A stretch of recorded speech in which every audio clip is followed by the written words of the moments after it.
اعوذ باللہ من الشیطان اللعین الرجیم بسم اللہ الرحمن الرحیم الحمد للہ وکفا وسلام علی عبادہ الذین اصطفیٰ. درود بھیجیے محمد و آل محمد.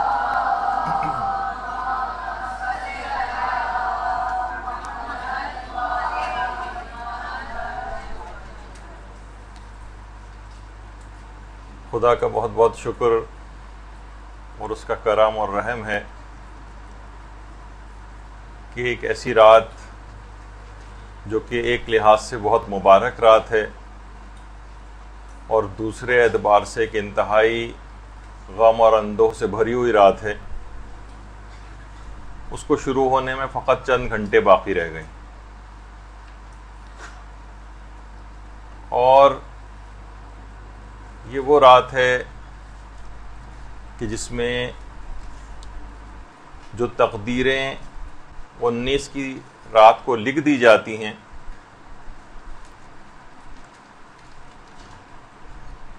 ان کا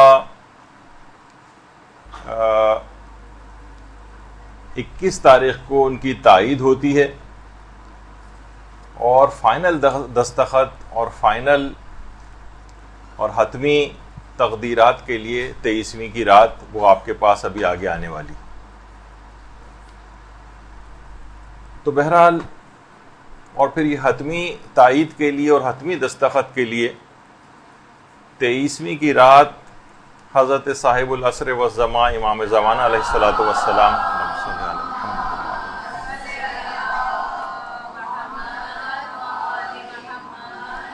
کے حضور پیش کر دی جاتی. دیکھیے کتنے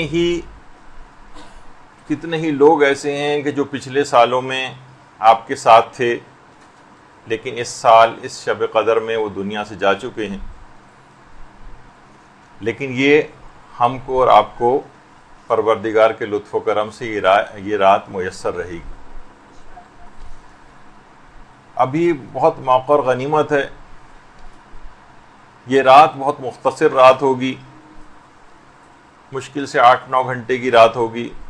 یہ رات پر لگا کر اڑ جائے گی. اس رات کو بالکل ضائع نہ کریں، یہ بہترین موقع ہے. یہ موقع پھر دوبارہ پورے سال ہمارے پاس نہیں آئے گا. حجت الاسلام المسلمین علی رضا پناہیان، جن کے بہت مشہور ایران سے جو ہے دروس آتے ہیں اخلاقیات پہ، وہ فرماتے ہیں دیکھیے چالاکی اور موقع پرستی جو ہے یہ اسلام میں بہت بری چیز سمجھی جاتی، لیکن اللہ کے لیے یہ بہت اچھی چیز ہے. لوگ دنیا کے لیے چالاکیاں دکھاتے ہیں، لوگ دنیا کے لیے موقع پرستیاں دکھاتے ہیں، لیکن جب اللہ کی بات آئے تو وہ احمق، غبی، بے عقل بن جاتے ہیں. اللہ کے لیے چالاک اور موقع پرست بنی. آج اس چالاکی کے اظہار کا موقع ہے، اللہ کو پانے کا، اللہ سے اپنے آپ کو بخشوانے کا آج بہترین موقع ہے.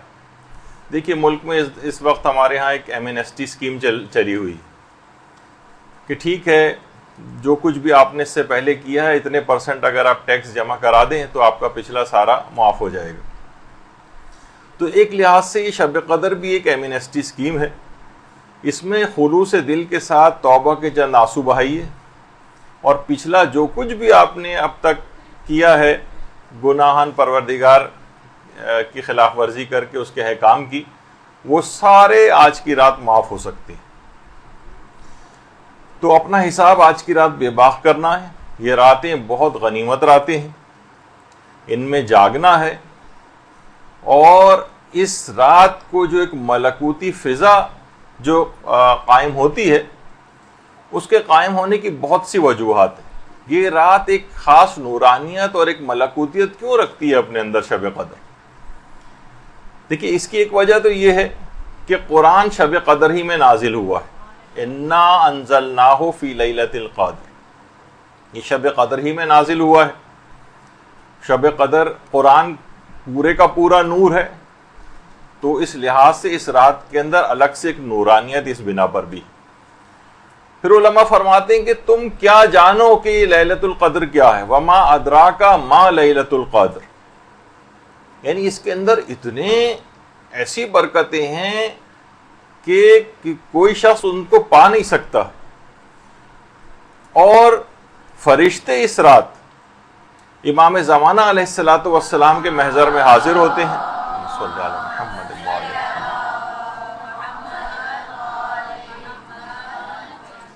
یہ اس رات کی خصوصیات میں سے ایک. تو بہرحال شب قدر میں اس کا نازل ہونا، بے پناہ اس کے اندر معرف والی چیزیں ہونا، بے پناہ اس کے اندر برکتیں ہونا، اور فرشتوں کا تمام تقدیرات لے کر امام زمانہ علیہ السلام کی خدمت میں آنا، یہ اس رات کی بہت اہم خصوصیات میں سے. اچھا، دنوں کے اندر بعض اوقات دیکھیے یہ چیزیں نہیں پائی جاتی. جو چیزیں راتوں کی خصوصیات ہیں وہ دنوں کے پاس نہیں. دیکھا جائے تو پیغمبر اسلام کی جو معراج ہے یہ رات ہی میں ہوئی، یہ دن کا واقعہ نہیں، رات میں ہوئی. راتیں اصل میں پروردگار عالم کے حضور ایک کچھ خصوصی آمادگی کا رجحان رکھتی.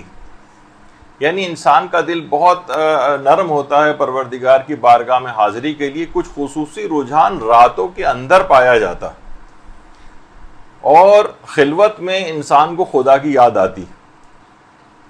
یہی وجہ ہے کہ جو معراج کے لیے بھی آپ سنتی ہیں سبحان الذی اسری بعبدہ لیلا من المسجد الحرام الی المسجد الاقصی، یعنی اس میں ہے کہ سبحان ہے وہ ذات کے جو کہ راتوں رات اپنے بندے کو لے گئی مسجد حرام سے مسجد اقصی کی طرف. اچھا، مسجد اقصی کیا ہے یہ بہرحال ایک الگ ایک تفصیل ہے اس کی، لیکن کیا ہے کہ لیلن یعنی رات کے وقت لے گئی، یعنی راتوں کے اندر ایک ایسی خصوصیت پائی جاتی. اور یہ جو راتوں کو اٹھنا ہے، راتوں کو عبادت کرنا ہے، یہ بہت ہی اہم راتیں بہت غنیمت ہیں اس لحاظ سے. ان کو اس کے اندر راتوں کو اٹھنا اور عبادت کرنا ہے کوئی آسان کام نہیں. یہی وجہ ہے کہ سورہ مزمل کے اندر بھی یہ بات آئی ہے کہ اے رسول، ہم عنقریب ایک سنگین حکم نازل کرنے والے ہیں. اِنَّا سَنُلْقِي عَلَيْكَ قَوْلًا ثَقِيلًا، ہم ایک سنگین حکم نازل کرنے والے ہیں. بے شک رات کا اٹھنا نفس کی پامالی کا ایک بہترین ذریعہ اور ذکر کا بہترین وقت، یعنی راتوں کو اٹھ کر عبادت. تو بہرحال اگر ہم حضرت امیر المومنین علیہ الصلوۃ والسلام کو بھی دیکھیں، صلی اللہ علیہ محمد،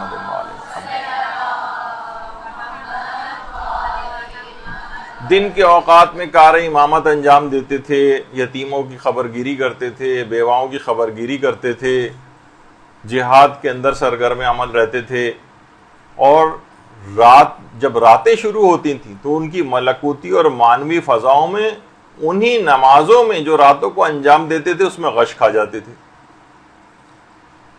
تو بہرحال شب قدر کے متعلق بھی یہ بات کہی جاتی کہ بظاہر یہ ایک تاریک رات ہے، لیکن حقیقت میں نور الہی کے نزول کی فضا اور ظرفیت اس رات کے اندر پائی جاتی.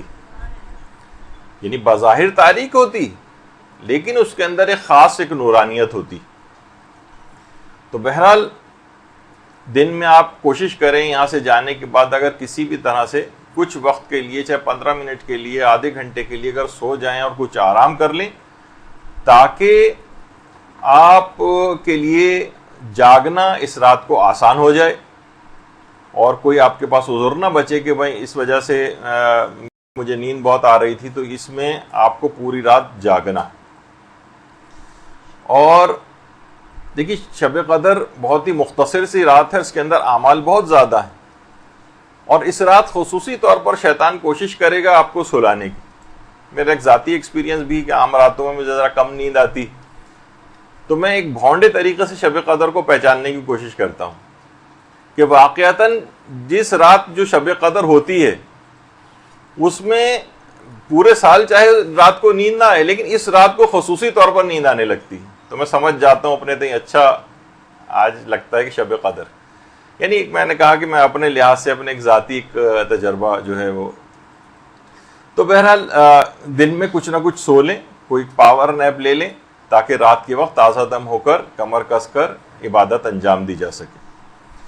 اچھا، اب ہمارا کیونکہ عنوان یہی کہ شب قدر کو ہم لمحہ بہ لمحہ کیسے گزاریں. دیکھیے اس کی ابتدا ہمیشہ سچی توبہ سے کی جائے گی. سچی توبہ.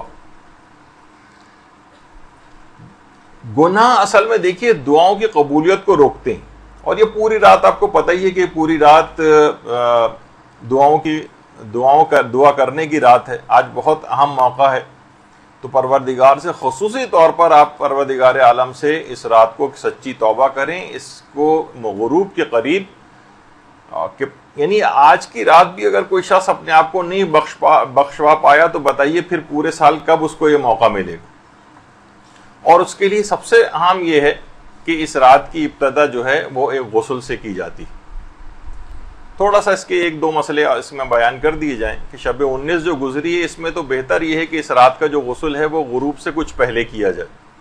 البتہ شب 21 جو آج آئے گی اور شب 23 اس میں یہ ہے کہ بہتر یہ ہے کہ غسل مغرب اور عشاء کے درمیان میں کیا جائے. ویسے تو غسل شب قدر پوری رات میں کبھی بھی کیا جا سکتا ہے, لیکن اول شب کا غسل جو ہے وہ معتبر ہے, اور بالکل آخر شب کا یہ غسل جو بہت سی روایات میں آیا ہے یہ مجتہدین کے نزدیک اتنی ثابت نہیں. لیکن بہرحال یہ کہ غسل شب قدر جو ہے اس سے اس کی ابتدا کی جائے. اور غسل شب قدر کے حوالے سے ایک بات 21ویں اور 23ویں کے لیے کہ اس کو مغرب اور عشاء کے درمیان میں کریں, یعنی نماز مغرب جو ہے وہ وضو کے ساتھ پڑھیں, اس کے بعد ان دونوں نمازوں کو غسل کے ذریعے الگ کریں. بہتر ہے, ورنہ آپ بالکل اس کے قریب ہی غروب سے 10-15 منٹ پہلے جو ہے وہ آپ غسل شب قدر کی نیت سے غسل کر سکتی ہیں, اور نمازوں کے بعد بھی کر سکتی ہیں. رات کے ابتدائی حصے میں 2-3 گھنٹے کے اندر اندر بھی اگر کر لیں تو وہ بھی اچھا ہے. ویسے پوری رات میں کبھی بھی غسل ہو سکتا ہے. اچھا, اب اس میں اگلا مسئلہ ہے کہ خود وہ خواتین جو کہ ماہانہ عادت کے دنوں میں ہوتی ہیں وہ بھی غسل شب قدر کو انجام دے سکتی ہیں. پاکیزگی البتہ حاصل نہیں ہوگی, لیکن غسل شب قدر کا ثواب ان کو مل جائے گا. اسی طریقے سے اعمال شب قدر بھی سارے کے سارے انجام دیے جا سکتے ہیں. قرآن بھی سر کے اوپر رکھ کے جو ہے عمل کیا جاتا ہے وہ بھی انجام دیا جا سکتا ہے. البتہ قرآن کو عام طور پہ خواتین کا سر ویسے ڈھکا ہوا ہی ہوتا ہے گھر میں بھی اعمال کرتے وقت, لیکن بالفرض اگر کوئی نامحرم سامنے نہیں ہے اور سر کھلا ہوا ہے اور سر کے اوپر, تو قرآن کو پھر کھولیں نہیں, یا اگر کھولیں تو پھر ظاہر ہے وہ جسم سے جو ہے وہ ٹچ نہیں ہونا چاہیے. اس کی جلد جو ہے وہ قرآن کی سر پہ رکھ کے اور اس طرح سے اس کو ان اعمال کو کیا جائے. تو یہ ایک دو مسئلے اس میں بیچ میں تھے. اور یہ غسل شب قدر آقا سیستانی اور آیت اللہ خوئی وغیرہ کے نزدیک معتبر غسلوں میں سے ہے, اور اس کے بعد بغیر وضو کے بھی آپ نماز پڑھ سکتی ہیں. البتہ آیت اللہ خامنئی اور امام خمینی وغیرہ کا تو نظریہ پہلے سے ہے کہ وہ ہر مستحب غسل کے بعد اور غسل جنابت کے علاوہ جو اور واجب غسل ہیں اس کے بعد بھی وضو کو ضروری خیال کرتے ہیں. تو یہ ایک دو مسئلے اس تاکہ جو اس وقت پیش آتے ہیں یہ آپ کے سامنے رہیں. اور اگر ان غسلوں سے پہلے اگر ایک وضو بھی کر لیں یا ان غسلوں کے بعد وضو کر لیں تو اس کے اندر بھی جو ہے وہ کوئی حرج نہیں. اور کوشش ایک چیز اور بھی کریں, کیونکہ ظاہر ہے یہ رات بڑی آپ کو ایک بزنس مین کی طرح سے, ایک کاروباری شخص کی طرح سے بھی اس رات کو گزارنا ہے. اس میں زیادہ سے زیادہ ثواب کو کیسے حاصل کریں, تو بہت سارے غسلوں کی نیت بھی اس میں ہو سکتی. مثلا اگر کوئی عورت پاک ہو رہی ہے مثلا, تو اس کے ساتھ ہی بہت سارے غسلوں کی بھی نیت کر سکتی ہے. غسل حیض کی بھی کر سکتی ہے, اور جو دیگر بہت سارے غسل ہیں, اور یعنی غسل زیارت امام حسین وغیرہ وغیرہ, اگر کچھ واجب اور مستحب غسل بھی اگر کسی کے ذمے ہیں تو وہ بھی کیے جا سکتے ہیں. اچھا, اب ایک چیز اور یہ ہے کہ ابھی جو آپ نے سنا کہ یہ جو غسل, تو اس کے اندر غسل توبہ کی بھی اگر نیت کر لی جائے تو اصلاً یہ جو پانی جو بہہ کے جسم سے جا رہا ہوگا یہ آپ کے تمام گناہوں کو بھی آپ کے ساتھ ہی بہا کر لے جا رہا ہوگا. تو اس رات کی ابتدا جیسے ہم نے کہا کہ توبہ سے ہونی چاہیے, تو اس کے اندر غسل توبہ کی بھی آپ نے نیت کر لی, تو ایک بھرپور طریقے سے رات کا آغاز ہوا کہ انشاءاللہ اس کے بعد جتنے موانعات ہوں گے ایسے کہ جو وہ گناہ جو ہماری قبولیت دعا سے جو رکاوٹ بن جاتے ہیں وہ سب بھی اس غسل توبہ اور اس سچی توبہ کے نتیجے میں انشاءاللہ معاف ہو جائیں گے. ایک مرتبہ بہت سچے دل کے ساتھ عزم مصمم کے ساتھ استغفر اللہ بھی اگر کہہ دیا جائے تو انشاءاللہ امید ہے کیونکہ سچے دل سے کہا ہے, پورا عزم مصمم ہے کہ بس میں گناہ نہیں کروں گی, تو انشاءاللہ اس رات کی ابتدا اس بابرکت عمل سے ہو جائے گی. اس کے بعد کوشش یہ کریں کہ ابھی تو سمجھیں کہ ابھی آپ نے اس سے پہلے تیاری کی ہے, ابھی وقت نہیں ہوا ہے, ابھی آپ نے اس سے پہلے غسل توبہ کر لیا ہے, توبہ کر لی ہے, اس کے بعد صدقہ دیں. اس پوری رات کے حوالے سے بھی صدقہ کہ اس کی جتنی بھی مشکلات پریشانیاں, یہ رات آپ کے لیے بہت بابرکت رات بن جائے, کوئی ایسی دعا ایسی نہ ہو کہ جو آپ اس رات کو بھول جائیں اور فراموش کر جائیں, اور یہ اس رات کا جو دیا گیا صدقہ ہے اگلے رمضان کی شب قدر تک کے لیے یہ صدقہ جو ہے یہ کارآمد ہو جائے. تو آپ کوشش کریں یا تو کسی مستحق سے پہلے سے اجازت لے لیں, یا حاکم شرع کی جو اجازت یافتہ یا غریب سے اجازت لے کے جو آپ صدقہ نکالتی ہیں. صرف یہ نہیں کہ کوئی نکال کے بغیر نہ کسی غریب سے اجازت لی نہ کسی حاکم شرع سے اجازت لی, بس صدقہ نکال کے کونے میں ایک طرف ڈال دیا, صدقہ نہیں بنے گا جب تک کہ مستحق کے ہاتھ تک نہیں پہنچ جاتا ہے. یا تو مستحق کی اجازت ہو یا پھر مجتہد یا اس کے وکیل کی اجازت ہو, تو پھر آپ صدقہ تو پہلے سے آپ کوشش کر کے رکھیں. وہ کسی بھی کوئی ایسا غریب ہے اس کو آپ پہلے سے قرض کے طور پر دے دیں اور پھر اس رات کو اس کو صدقے میں کاؤنٹ کر لیں. کچھ طریقے ایسے ہیں کہ جس سے آپ اس صدقے کو دے سکتی ہیں, لیکن وہ شرعی طریقہ ہونا چاہیے. یعنی ایسا نہ ہو کہ بس آپ نے نکال کے ایک طرف کونے میں ڈال دیا تو یہ کافی نہیں. کوشش کریں گے اس کا پہلے سے انتظام کر لیں, کسی سے اجازت لے لیں غریب سے یا حاکم شرع سے, اس کے بعد پھر صدقہ جیسے کہ اگر مثلا مدرسے کی آپ کے پاس جو صدقہ باکس ہے اگر وہی آپ کے پاس رکھا ہوا ہے تو حاکم شرع سے اجازت یافتہ ہے, اس میں بھی ڈالیں گی تو انشاءاللہ وہی اسی وقت صدقے کے تمام فضائل اور فوائد حاصل ہو جائیں گے. تو اس کا آپ نے سمجھیں ایک لحاظ سے پہلے سے انتظام کر لیا. پھر اس کے بعد افطار کا موقع آئے گا. افطار کا آپ کو پتہ ہے کہ جس وقت بھی آپ کھجور کو ہاتھ میں لے کر یا افطار کرنے والی چیز کو ہاتھ میں لے کر, وہ قبولیت دعا کا اہم ترین موقع ہوتا ہے. اب بتائیے کہ وہ پروردگار عالم کہ جس نے بن مانگے ہی آپ کو اتنا عطا کیا ہے, تو وہ مانگنے پر آپ کو کب مایوس کرے گا؟ اور یہ تو ہے ہی رات مانگنے والی رات. یہ تو اس نے کہا ہے کہ یہ رات دعاؤں کی رات ہے, تو وہ کب اس رات کو مایوس کرے گا؟ تو بہرحال افطار کے وقت کے لیے کچھ خصوصی دعائیں اپنی جو اہم ترین ہوں, 2-3 کم سے کم ایسی اہم ترین بالکل آپ کی زندگی کی کلیدی جو دعائیں ہیں, وہ اس وقت آپ ضرور پہلے سے اس کی تیاری کر کے رکھیں کہ اس وقت کون سی دعا مانگنی ہے. پھر انشاءاللہ دیکھیے گا کہ وہ افطار کے وقت کی دعا جو ہے وہ کس طرح سے قبول ہوتی ہے. آیت اللہ حسن زادہ عاملی بہت اچھی بات ایک فرماتے ہیں کہ الہی خواہم کہ ہیچ نہ خواہم, پروردگار میں وہ چاہوں کہ جس کے بعد کچھ نہ چاہوں. ایسی تو اس وقت آپ کوشش کریں کہ تقریباً افطار سے 5 منٹ پہلے ہی آپ افطار کی میز پر یا افطار کے دسترخوان پر آ جائیں اور اپنی جتنی بھی دعائیں ہیں وہ کریں. لیکن خاص طور پر افطار کے وقت اولین دعا ہے کہ جس کے بعد آپ کو کسی اور دعا کی شاید ضرورت نہ پیش آئے, وہ ہے دعائے سلامتی امام زمانہ علیہ السلام.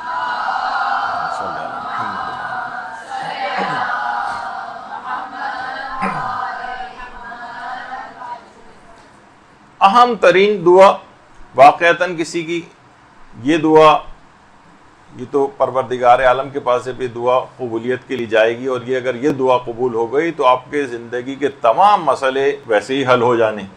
اور اس کے بعد وہ ہے نا کہ وہ چاہوں کہ جس کے بعد کچھ نہ چاہوں, تو حقیقتاً یہ کہ امام کا ظہور ہو جائے اور ہم ان کے انصار و اعوان میں شامل ہو کے ان کے ساتھ دین الہی کے نفاذ کے لیے کام کریں. اس سے بڑھ کر کوئی دعا جو ہے اس کے مقابلے کی نہیں. تو اس کے بعد ظاہر افطار کریں گے.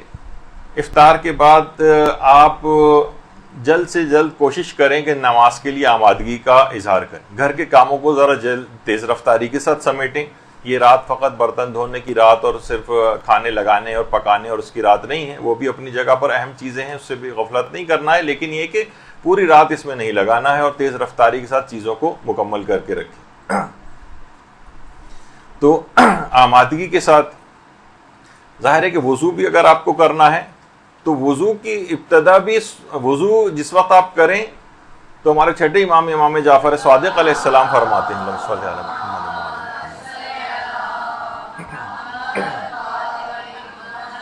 سفینۃ البحار میں کہ اگر کوئی شخص وضو کرتے وقت سورہ قدر کی تلاوت کرے تو گویا ایسے ہی جیسے بطن مادر سے ابھی دنیا میں وجود میں آئے، یعنی تمام گناہ اس کے بخش دیے جاتے ہیں۔ تو آپ نے گناہ کی بخشش والے سارے کام اس سے پہلے سے کر کے رکھے ہوں کہ وضو کے دوران آپ سورہ قدر کی تلاوت کریں اور کوشش کریں کہ وضو کے فوراً بعد آپ آیت الکرسی کی بھی تلاوت کر لیں۔ تو یہ ایک ہے۔ اچھا، نمازوں کے اندر ظاہر آج کی رات ہے، اس کے اندر نمازوں میں سورہ الحمد کے بعد سورہ قدر کو، چاہے آپ عام دنوں میں کوئی اور سا سورہ پڑھتے ہوں، اس میں سورہ قدر کو ضرور آپ تلاوت کریں۔ سورہ قدر جو خاص الخاص آج کی رات کا جو سورہ ہے۔ اور ایک سورہ اور ایسا ہے، یہ کچھ ایسی چیزیں دیکھیں ہم لمحہ بہ لمحہ، کیونکہ آپ کو مثلا کم سے کم یہ والی 2 نمازیں تو پڑھنا ہے۔ نماز شب قدر تو الگ ہے، اس میں تو ہر رکعت میں الحمد کے بعد 7 مرتبہ قل ہو اللہ پڑھنی ہوگی، لیکن اس سے پہلے مغرب اور عشاء کی نمازیں، تو مغرب میں پہلی رکعت میں الحمد کے بعد سورہ قدر کا انتخاب کریں، اور کوشش یہ کریں کہ ایک اور سورہ ایسا ہے، کیونکہ دیکھیے آج کی رات تقدیریں بدلنے والی رات ہے۔ تقدیر جو بھی لکھی جائے گی، ممکن ہے اس رات تقدیر ایسی لکھ دی گئی ہو، کسی کی کوئی بیماری لکھ دی گئی ہو، کسی کے یہاں کوئی موت لکھ دی گئی ہو، کسی کے یہاں کوئی اس طرح کی بات، کیونکہ بہرحال تقدیر لکھی جا چکی۔ تو آج کی رات تقدیریں بدلوانے کی رات بھی، کوئی ہو سکتا ہے کچھ ایسے اعمال ہیں جن کی وجہ سے بدقسمت اور بدبخت ہوا جا رہا ہے، تو آج کی رات اس کو خوش قسمتی میں بدلنے والی رات بھی۔ تو اگر آپ نماز عشاء میں الحمد کے بعد سورہ کافرون کی تلاوت کریں تو اگر بد نصیب بھی ہوگا تو اس کا نام بد نصیبوں کی فہرست سے نکال کر خوش نصیبوں کی فہرست میں لکھ دیا جائے گا۔ تو سورہ کافرون نماز عشاء میں انتخاب کر لیں۔ اور ظاہر ہے کہ پورے سال کے جو مشکلات ہیں ان کو بھی حل کروانا ہے، ان میں کامیابیاں آپ کو ملنی چاہیے۔ تو کوشش یہ کریں کہ اگر اس رات کو کم سے کم 25 مرتبہ سورہ نصر کی تلاوت کریں تو تمام اہم اور بڑے مقاصد میں کامیابی کے لیے سورہ نصر کا 25 مرتبہ پڑھنا یہ کامیابیاں عطا کروا دیتا ہے۔ تو آج کی رات پورے سال کی مشکلات کے اوپر قابو پانے کے لیے سورہ نصر کو 25 دفعہ بھی پڑھ لیں۔ یہ اب آپ کو خود ہی اپنے، کیونکہ ہم تو اس عنوان کے تحت چل رہے ہیں کہ لمحہ بہ لمحہ کیسے گزاریں، تو نمازوں کے اندر بھی آپ ایسے سوروں کا انتخاب کر لیں، اور نمازوں کے بعد بھی جہاں موقع ملے 25 دفعہ سورہ نصر کوئی اتنا بڑی بات نہیں۔ اسی طرح سے جس وقت آپ نماز کے قنوت میں ہوں گی تو اس میں بھی آپ کوشش کریں کہ اس نماز کے قنوت میں آپ دعائے سلامتی امام زمانہ علیہ السلام پڑھیں۔ اللہم صلی علی محمد وعلی محمد۔ اللہم کن لولیک الحجت والی دعا، تو یہ اس دعا کا انتخاب کر لیں۔ اس کے علاوہ مثلا آپ کا پورے سال ایمان سلامت رہے، آپ کے پائے استقامت میں کوئی لغزش نہ آئے، تو اس کے لیے کوشش کریں کہ اگر ربنا لا تزغ قلوبنا بعد اذ ہدیتنا والی جو دعا اگر قنوت کے اندر پڑھ لیں تو یہ بھی آپ کو بہت ثبات قدم پورے سال، کیونکہ ہم دیکھتے ہیں کہ رمضان کے بعد قدم ڈگمگانے لگتے ہیں اور اس کے بعد پھر پرانی روش پر چلے جاتے ہیں، تو یہ چیز جو جذبہ رمضان میں پیدا ہوا یہ بات بھی آپ کا قائم رہے، اس کے لیے خود اسی نمازوں کے قنوتوں کا انتخاب کر لیں۔ یا مثلا یا اللہ یا رحمان یا رحیم یا مقلب القلوب ثبت قلبی علی دینک، یا ثبت قلوبنا علی دینک، سب کے لیے اگر دعا کرنا چاہیں تو اس طرح سے آپ ان چیزوں کا انتخاب کریں۔ یا مثلا دعائے عافیت ہے، مختصر دعائے عافیت بھی ہے کہ اللہم انی اسألک العفو والعافیت والمعافات فی الدنیا والآخرہ، کچھ بھی اس طرح سے، ایک تو آگے چل کر بھی اس کا ذکر آئے گا، ایک تو صحیفہ کاملہ کی جو دعائے عافیت ہے، یعنی عافیت کے اندر تمام قسم کی پریشانیوں، دکھوں اور مصیبتوں اور ٹینشن والی جتنی بھی چیزیں، سب سے آپ کو عافیت نصیب ہو جائے گی۔ تو مختصر پیغمبر کو بھی سب سے زیادہ دعائے عافیت پسند تھی، یعنی عافیت کی دعا۔ تو نماز کو ختم کرنے کے بعد ظاہر تعقیبات میں تمام حاجات کی قبولیت کی نیت سے آپ تسبیح حضرت فاطمہ الزہرا سلام اللہ علیہ پڑھیں.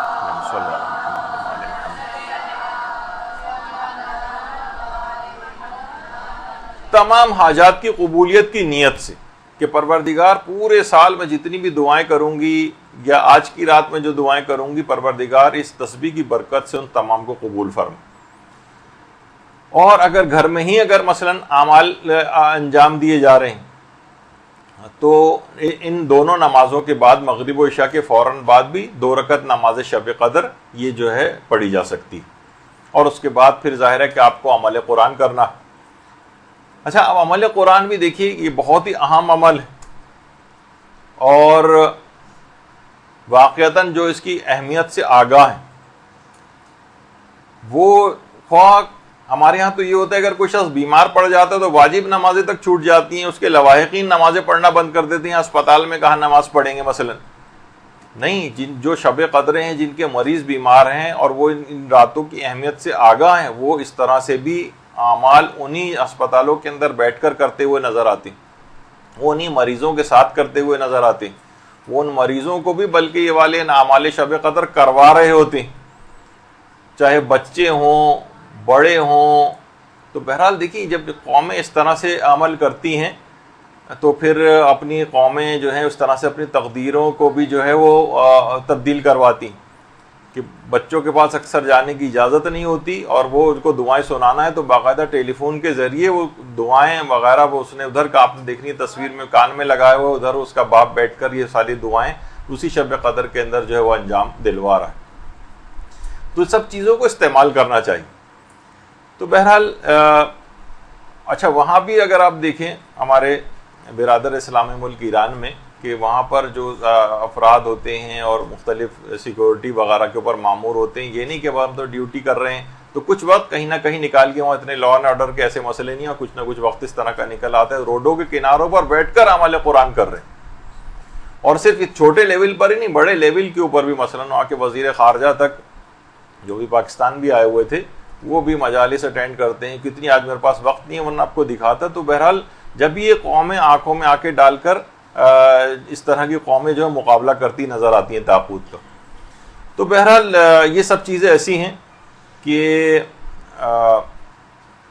دیکھیے ایک چیز اور ایسی ہے کہ اگر بہت سارے افراد بزرگ ہوں گے, کچھ لوگ بیمار ہوں گے جو اتنے اعمال کر نہیں سکتے, نہ نمازوں کے اعتبار سے کر سکتے ہیں, مشکل سے واجب نماز پڑھیں گے, ان کے لیے اچھا جو کر سکتے ہیں وہ بھی ظاہر مستقل اعمال تو انجام نہیں دے رہے ہوں گے, کچھ نہ کچھ کمر ٹکانے کے لیے, کچھ سستانے کے لیے کچھ وقت ان کو چاہیے ہوتا ہے. تو جس وقت وہ آرام کا تھوڑا سا ایک پیریڈ ہو اس میں اگر ایک تسبیح آیت الکرسی کی مشکل سے, اچھا اس میں بھی پوری آیت الکرسی ہم فیہا خالدون تک پڑھنے کی ضرورت نہیں ہے, صرف اور صرف وہو العلی العظیم تک اگر پڑھ لی جائے تو وہ بھی کافی. اور مشکل سے آدھا منٹ لگتا ہے ایک آیت الکرسی کو ختم کرنے میں. تو ایک تسبیح آیت الکرسی یعنی 100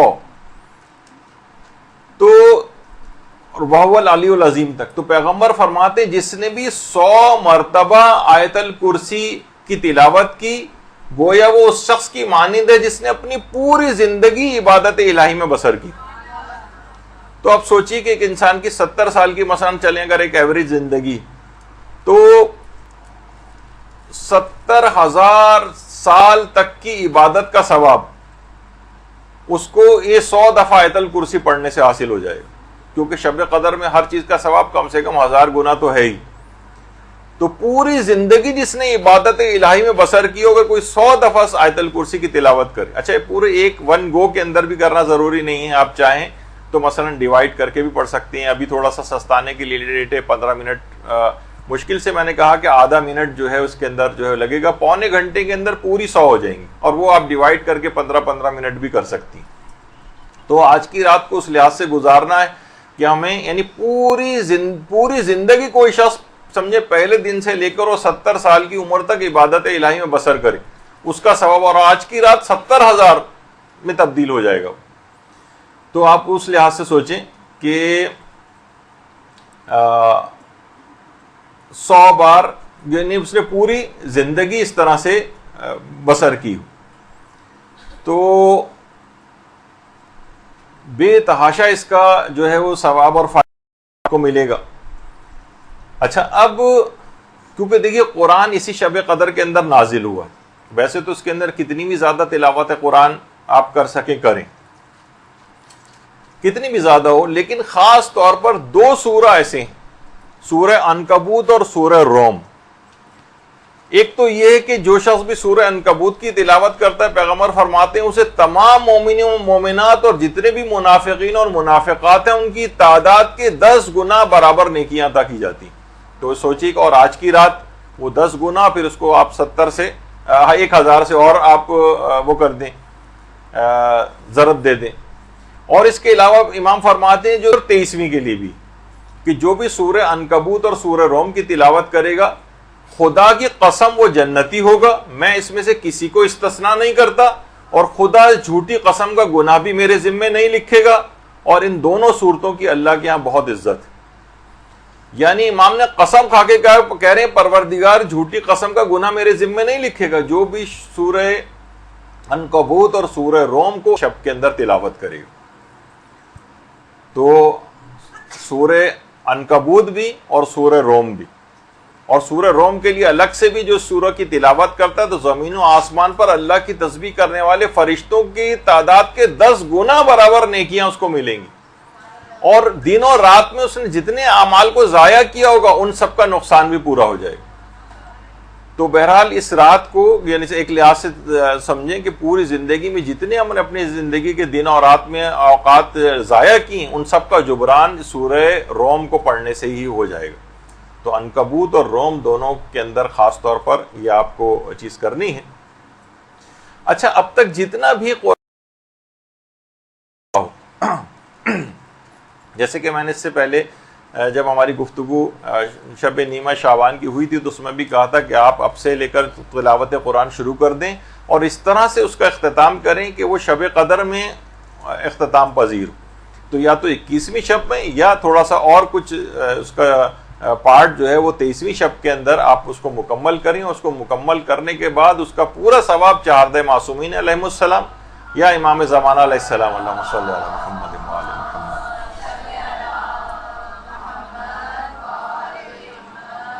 ان کو آپ ہدیہ کریں۔ اتنا عظیم یعنی یہ عمل ہو جائے گا کہ پورے قرآن کا ہدیہ جب امام زمانہ علیہ السلام کے پاس پہنچے گا، چہاردہ معصومین علیہ السلام کے پاس پہنچے گا، ان کی بارگاہ سے کیا کیا کچھ عطا نہیں ہو جائے گا آج کی رات، تو ان کو ہدیہ کریں۔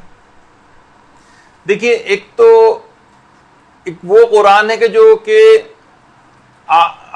آسمان سے نازل ہوا ہے، قرآن ایک وہ ہے جو آسمان سے نازل ہوا ہے، اس سے کہتے ہیں قرآن نازل جو آسمان سے نازل ہوا ہے۔ علماء کہتے ہیں قرآن سائد بھی ہے جو زمین سے آسمان کی طرف جاتا ہے، اور وہ ہیں ائمہ کی معصومین کی دعائیں، انہیں قرآن سائد کہتے ہیں، یعنی جو نیچے سے اوپر جانے والا قرآن۔ ایک تو قرآن وہ ہے جو آپ کے ہاتھوں میں جو قرآن ہوتا ہے جو اوپر سے نیچے کی طرف نازل ہوا ہے، ایک قرآن سائد بھی جیسے صحیفہ کاملہ ہے، یہ قرآن سائد یعنی جس کو کہا جاتا۔ تو یہ نیچے سے اوپر جانے والی جتنی بھی دعائیں ہیں یہ ائمہ کی سے منقول جو دعائیں ہیں جو آپ اس رات کو تلاوت کرتی ہیں قرآن سائد کہلاتی ہیں۔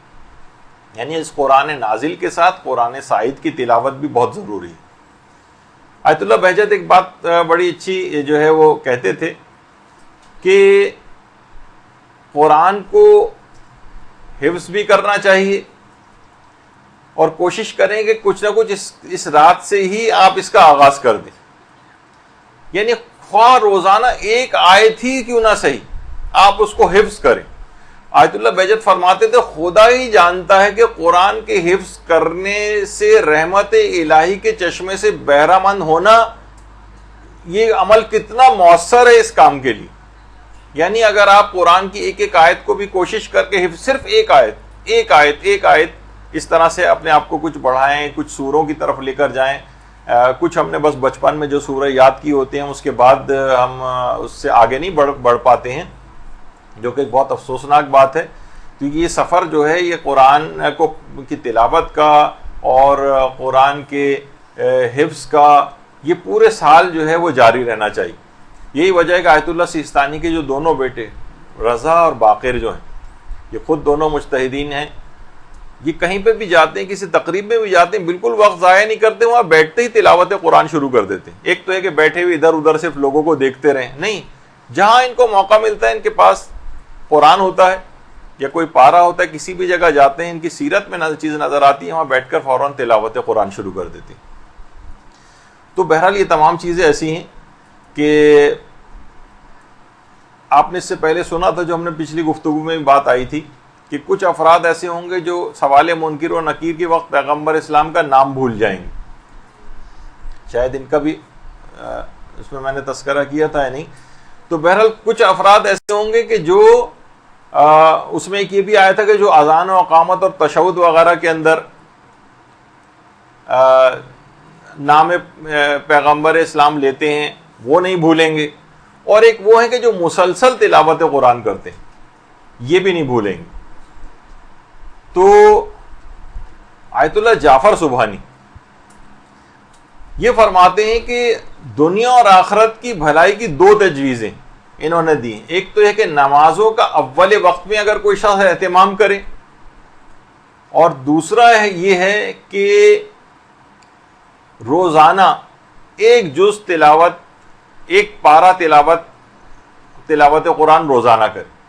یعنی باقاعدہ کسی نے ان سے سوال پوچھا تھا کہ دنیا اور آخرت کی بھلائی کے لیے میرے اور میرے اہل خانہ کے لیے آپ کیا چیز تجویز کرتے ہیں؟ تو انہوں نے یہ دو چیزیں بتائی، نمازوں کو اول اوقات میں انجام دینا اور قرآن کا ایک پارہ روزانہ تلاوت کرنا. دنیا اور آخرت کی ہر خیر اور بھلائی آپ کو حاصل ہو جائے گی اگر کوئی اس چیز کے اوپر کاربند ہو جائے. تو بہرحال اچھا، اس رات آپ دیکھتی ہیں کہ ہم عمل قرآن انجام دیں گے. آیت اللہ جوادی عاملی فرماتے ہیں کہ ہم قرآن کی جلد کا بوسہ لیتے ہیں، ہم حروف اور اس کے جزدان کا بوسہ لیتے ہیں تاکہ ہم متبرک ہو جائیں. ہم کیوں چومتے ہیں قرآن کو؟ ہم اپنے آپ کو بابرکت بناتے ہیں، تو کیوں نہ ہم اپنی روح اور جان کو قرآن سے مانوس کر لیں، اپنی روح کو متبرک بنا لیں. فقط جسم کو متبرک بنانے کی حد تک کیوں رہیں، اس سے آگے کیوں نہ بڑھ جائیں. تو علماء فرماتے ہیں کہ اگر مثلا جو کوئی بھی آپ تلاوت کر رہی ہیں، آپ ایک رک کر ترجمے والا قرآن لے لیں، دیکھیں گے واقعتاً پروردگار عالم اس میں ہمیں کیا حکم دے رہا ہے. بس آپ نے چاہے ایک آیت بھی روزانہ پڑھی اور دیکھا کہ اس کا حکم کیا ہے، بس اس کے اوپر عامل ہو جائے. اس سے کیا ہوگا کہ آپ کی روح متبرک ہوتی جائے گی. آپ پھر فقط قرآن کو چومنے کی حد تک، اپنے جسم کو متبرک بنانے کی حد تک نہ رہیں، روح کو بھی متبرک بنا لیں، روح کو متبرک بنائیں. یہی وجہ ہے کہ علماء فرماتے ہیں کہ دیکھیے نہیں آتا کہ پیغمبر اسلام دو برابر وزن کی چیزیں چھوڑ کر گئے ہیں، قرآن اور اہل بیت. آیت اللہ بہجت فرماتے تھے کہ جس کے پاس اطرت نہ ہو اس کے پاس قرآن بھی نہیں ہوگا، وہ غلط گمان نہ کرے، اور جس کے پاس قرآن ہو اور اطرت نہ ہو اس کے پاس قرآن بھی نہیں ہوگا، وہ بھی غلط گمان نہ کرے. یہ دونوں برابر کی چیزیں ہمیشہ ایک دوسرے کے ساتھ رہتی ہیں. آپ یہ نہیں کہہ سکتے کہ بھئی ہم تو اہل بیت کے ماننے والے ہیں لیکن قرآن سے آپ کا کوئی سروکار نہیں. بے فکر رہیں، اہل بیت بھی آپ کے ساتھ نہیں، کیونکہ یہ دونوں ساتھ رہنے والی چیزیں. کوئی بھی شخص کسی ایک کو بھی چھوڑ دے گا تو اس کا نتیجہ اور لازمہ دوسری چیز کا خود بخود چھوڑنا ہوگا. تو یہ تمام چیزیں ایسی ہیں کہ یہی وجہ ہے کہ قرآن کا اس حد تک علماء ہمارے اور مجتہدین ایسے ہیں کہ جو کہ قرآن کو اس طرح سے پکڑ کر رکھتے ہیں کہ کتنی مصروفیات ایک مجتہد کے پاس ہوتی ہیں. اگر آپ اس لحاظ سے دیکھیں کہ بہت زیادہ مستحبات کا شاید اس کے پاس اتنا وقت نہ بچے ہمارے اعتبار سے، لیکن آیت اللہ خوئی کی جو بیٹی کے پوتے، انہوں نے قرآن ٹی وی کو ایک مرتبہ انٹرویو دیا تھا، تو اس میں آقا خوئی کے متعلق یہ بات فرمائی تھی حجت الاسلام حکمی نے کہ آقا خوئی نے 70 سال کی عمر میں قرآن حفظ کرنا شروع کیا تھا اور پھر اس کے بعد بہت ہی جلدی حفظ بھی کر لیا تھا. حفظ کرنا شروع کیا اور بہت جلدی حفظ کر لیا. اور کتنے علماء کی سیرتوں میں، بعض اوقات مجتہدین کی سیرت میں بھی ملتا ہے کہ رمضان کے اندر ایک مرتبہ سے زائد مرتبہ قرآن ختم کرنا، حتیٰ کہ بعض مجتہدین تک کے لیے ملتا ہے کہ رمضان کے مہینے میں 40 مرتبہ قرآن ختم کرتے تھے، 40 قرآن. تو خود آیت اللہ بہجت فرماتے ہیں کہ میرے اپنے مدرسے کا ایک طالب علم رمضان کی ہر رات میں قرآن ختم کرتا تھا. تو خاص طور پر رمضان کے اندر آپ کو ایک چیز اور بھی کرنی ہے، قرآن کے ساتھ ساتھ کوشش یہ کریں کہ علم دین بھی حاصل کریں. ماشاءاللہ آپ یہاں پر آ ہی رہی ہیں، اور رمضان کے علاوہ شب قدر بھی خاص طور پر علم دین حاصل کرنے کی بہت اہم ترین رات، باقاعدہ اتنی اہم اس لحاظ سے ہے یہ کہ بعض اوقات حیرانگی بھی ہوتی کہ جس وقت عراق کے اندر جنگ چل رہی تھی تو باقاعدہ وہاں پر علماء نے کچھ تو محاذوں تک کے اوپر، اور جو بھی فوجی وغیرہ وہاں سے محاذوں سے واپس آتے تھے، ہر ایک کے ساتھ اپنے فقہی مسائل بھی ہوتے ہیں، تو باقاعدہ ایک ڈیسک بنائی گئی تھی کہ مجاہدین کے لیے الگ سے فقہی احکام کے لیے. تو علم دین ایک ایسی چیز ہے کہ اس کے اندر واقعتاً ہر وقت اس کو حاصل کرنا ہے. کتنی جنگ ہو رہی ہے تب بھی وہ شرعی مسائل پوچھنے کے لیے جو ہے وہاں پر آتے ہیں. تو یہ رات علی الخصوص یہی وجہ ہے کہ آیت اللہ محمد حسین طباطبائی ان کے متعلق کہا جاتا ہے کہ یہ خاص طور پر پورے رمضان کی راتوں میں تو پوری راتیں جاگ کر گزارتے تھے، پوری راتیں جاگ کر. اچھا اب کسی کے ظاہر ہے لوگوں کے ساتھ ان کو آفیسز بھی جانا ہوتا ہے، اپنے کاروبار کے لیے بھی جانا ہے، اور طالب علم انہیں پڑھنے کے لیے بھی جانا ہے. تو جتنا بھی ان کے لیے ممکن ہو سکے، ویسے بھی رمضان میں تھوڑی نیند تو کم ہو ہی جاتی ہے، لیکن بجائے کہ وہ گیم شوز ٹی وی پہ دیکھے جائیں یا فضول ٹی وی پروگرام دیکھے جائیں، اس کے بجائے عبادت میں اپنے اس وقت کو لگانا چاہیے. علم دین واقعتاً ایک ایسی چیز ہے کہ آیت اللہ سیستانی کے بیٹے جو رضا سیستانی، ان کے دو بیٹے سید حسن اور سید حسین، اس میں جو سید حسن بن محمد رضا سیستانی انتہائی ذہانت اور علمی قابلیت، اسکول سے لے کر اور کالج لیول تک تھرو آؤٹ پوزیشن ہولڈر رہے، یہ آیت اللہ سیستانی کے پوتے. اور جب انہوں نے کالج کے اندر بھی پوزیشن لی تو عراق کی تمام میڈیکل یونیورسٹیز نے انہیں باقاعدہ داخلے کے لیے پیشکش کی کہ آپ ہمارے پاس آ جائیں. عراق کی جتنی بھی میڈیکل یونیورسٹیز ہیں سب کی طرف سے ان کو دعوت نامے آ گئے کہ آپ ہمارے پاس آ جائیں. انتہائی genius, through out position holder, پہلی کلاس سے لے کر اور بعد تک. تو انہوں نے ان کو جواب دیا کہ میں اسی راستے کا انتخاب کروں گا جس پہ میرے آباء و اجداد چلتے رہے ہیں، میں علم دین میں ہی آگے بڑھوں گا اور اسی میں کام کروں گا اور اجتہاد کی طرف جاؤں گا. تو اگرچہ جو ہمارے ہاں کیا ہوتا ہے کہ ہم فقط جو ذرا سا بھی پڑھائی میں تیز ہوتا ہے ہم اس کو فقط دنیا کی طرف لگاتے ہیں، اس کی ذہانتوں کو دین کی طرف جانے نہیں دیتے. کہاں کوئی جو بالکل احمق، غبی، بیکار، ناکارہ، اسے کہتے ہیں کہ چلو یہ کسی مولویت وغیرہ کی لائن کے اندر چلا جائے. تو حقیقتاً دیکھا جائے تو اپنے ذہین بچوں کو، یعنی جن کے اندر واقعتاً دماغی اعتبار سے بھی اتنی صلاحیت ہے، ان کی ذہانتوں کو اور صلاحیتوں کو اسلام کے لیے استعمال کرنے کا سوچیں. ہم جس طرح وہ نہیں ہوتا کہ گندا اور گلا سڑا ٹائپ کا جو نوٹ ہوتا ہے اس کو صدقے کے اندر نکال کے تلاش کر کے نکال کے دیتے ہیں، اور اچھے والے کڑک والے نوٹ اپنی جیب کے اندر رکھتے ہیں. تو یہ اس طرح کی جو سوچ ہے. تو بہرحال اس لحاظ سے روایتوں میں بھی یہ بات آئی ہے کہ وہ عالم بھی شفاعت کریں گے جس نے اس کے پاس درس پڑھا ہوگا ان افراد کی.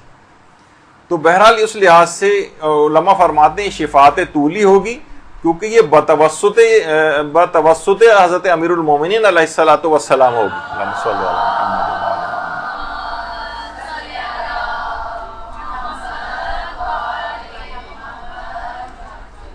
یعنی سفارش کا سلسلہ چلتا ہوا حضرت امیر تک پہنچ جائے گا اور ان کو شفاعت حاصل ہو جائے گی. تو کوشش علماء یہ فرماتے ہیں کہ کوشش یہ کریں کہ 24 گھنٹے میں سے کم 1 گھنٹہ ضرور علم دین کو روزانہ دیا جائے، اس میں کوئی ایکسکیوز نہیں ہے، کوئی عذر قابل قبول نہیں ہوگا، اور کوشش کریں. اور یہی وجہ ہے کہ شیخ صدوق نے اپنے استاد کے حوالے سے نقل کیا ہے کہ اس شخص کو انتہائی سب سے زیادہ فضیلت کا حامل قرار دیا ہے جو شب 21 اور شب 23 رمضان کو مسائل دینی سیکھنے اور سکھانے کے دوران پوری رات کو لگا دی. سب سے بہتر اور افضل شخص اس کو قرار دیا ہے. شیخ صدوق نے اپنے استاد کے حوالے سے نقل کیا ہے، جو کہ مفاتیح الجنان میں بھی آپ کو مل جاتی ہے بات. تو یہ بہت اہم ہے، کم سے کم 1 گھنٹہ تو کم سے کم علم دین کو سیکھنے میں یا سکھانے میں جو ہے وہ لگائیں. اچھا، اس رات کو آپ کو مکمل جاگنا ہے. اس میں یہ نہیں کہ بہت زیادہ آپ نے افطاری بہت زیادہ ڈٹ کر لی اور انٹا غفیل ہو کر جو آپ کہیں پڑے رہیں. دیکھیے، سونے اور آرام کرنے کے لیے پوری سال بھر کی راتیں پڑی ہوئی ہیں. یہ رات بہت پر لگا کر اڑ جائے گی. اور علماء کی تو سیرت میں ہی ملتا ہے، باقاعدہ ایک عالم کی سیرت میں ملتا ہے کہ جو کہ سامرہ میں ایک مجتہد تھے، مرجع تقلید تھے، لیکن رمضان کی تمام شبوں میں حرم میں اس طرح سے گزارتے تھے، بلکہ حرم میں آ کر ان شبوں میں خاص طور پر حفظ قرآن شروع کیا تھا. ایک خاص برکت ہے اس رات، قرآن نازل ہوا ہے، تو اگر کوئی شخص حفظ قرآن کو اگر شب قدر سے شروع کرے تو انشاءاللہ وہ دیکھے گا کہ بہت جلدی بہت تیز رفتاری کے ساتھ ایک خاص برکت اس کے دماغ کے اوپر پروردگار کی طرف سے نازل ہوگی، اور اس کو بہت برکتیں وہ سمیٹ کر لے کر جائے گا. تو حرم میں وہ آتے تھے اور حفظ قرآن کرتے تھے، فقط مشکل سے رفع حاجت کے لیے یا کچھ کھانے کے لیے باہر جاتے تھے. آیت اللہ سید حسین غروی اصفہانی، یہ ان کے متعلق ملتا ہے کہ ہم تو بعض اوقات صرف ان کو پڑھ کر صرف حیرت زدہ ہوتے ہیں، لیکن یہ قصے ان علماء کی اس وجہ سے بھی سنائے جاتے ہیں تاکہ کچھ تو ہمارے سامنے ایک ایگزامپل رہے. آئمہ کی سیرتوں کو جب بتایا جاتا ہے تو لوگ کہتے ہیں ہاں بھائی امام معصوم ہیں، وہ تو کر سکتی ہیں، ہم لوگ تو ان کے، یعنی فوری طور پر لوگ ڈینائی کر دیتے ہیں کہ ان جیسا عمل تو ہم کر ہی نہیں سکتے. لیکن یہ علماء تو غیر معصوم ہیں، یہ تو ہماری طرح کے انسان تھے. آیت اللہ سید حسین غروی اصفہانی پورے سال ہر رات 100 رکعت نماز اس طرح سے پڑھتے تھے، اس میں ہر رکعت میں الحمد کے بعد 10 مرتبہ سورہ قل هو اللہ احد کی تلاوت ہوتی تھی. ہر رات، پورے سال، پوری زندگی. غروی اصفہانی، یعنی آپ سوچیں کہ جو مرجع تقلید بھی ہو کتنی زیادہ اس کی مصروفیات ہوتی ہیں، جو ہر رات 100 رکعت نماز پڑھتا ہو اور ہر رکعت میں الحمد کے بعد 10 مرتبہ سورہ قل هو اللہ احد کی تلاوت کرتا ہو اور پوری زندگی اس عمل کو کیا ہو. تو واقعتاً دیکھا جائے عبادات میں آپ کو اس رات کو لگانا ہے، یعنی ہم جو لمحہ بہ لمحہ کا اس کا ذکر کر رہے ہیں، اس میں ایک لمحہ بھی آپ کو ضائع نہیں کرنا.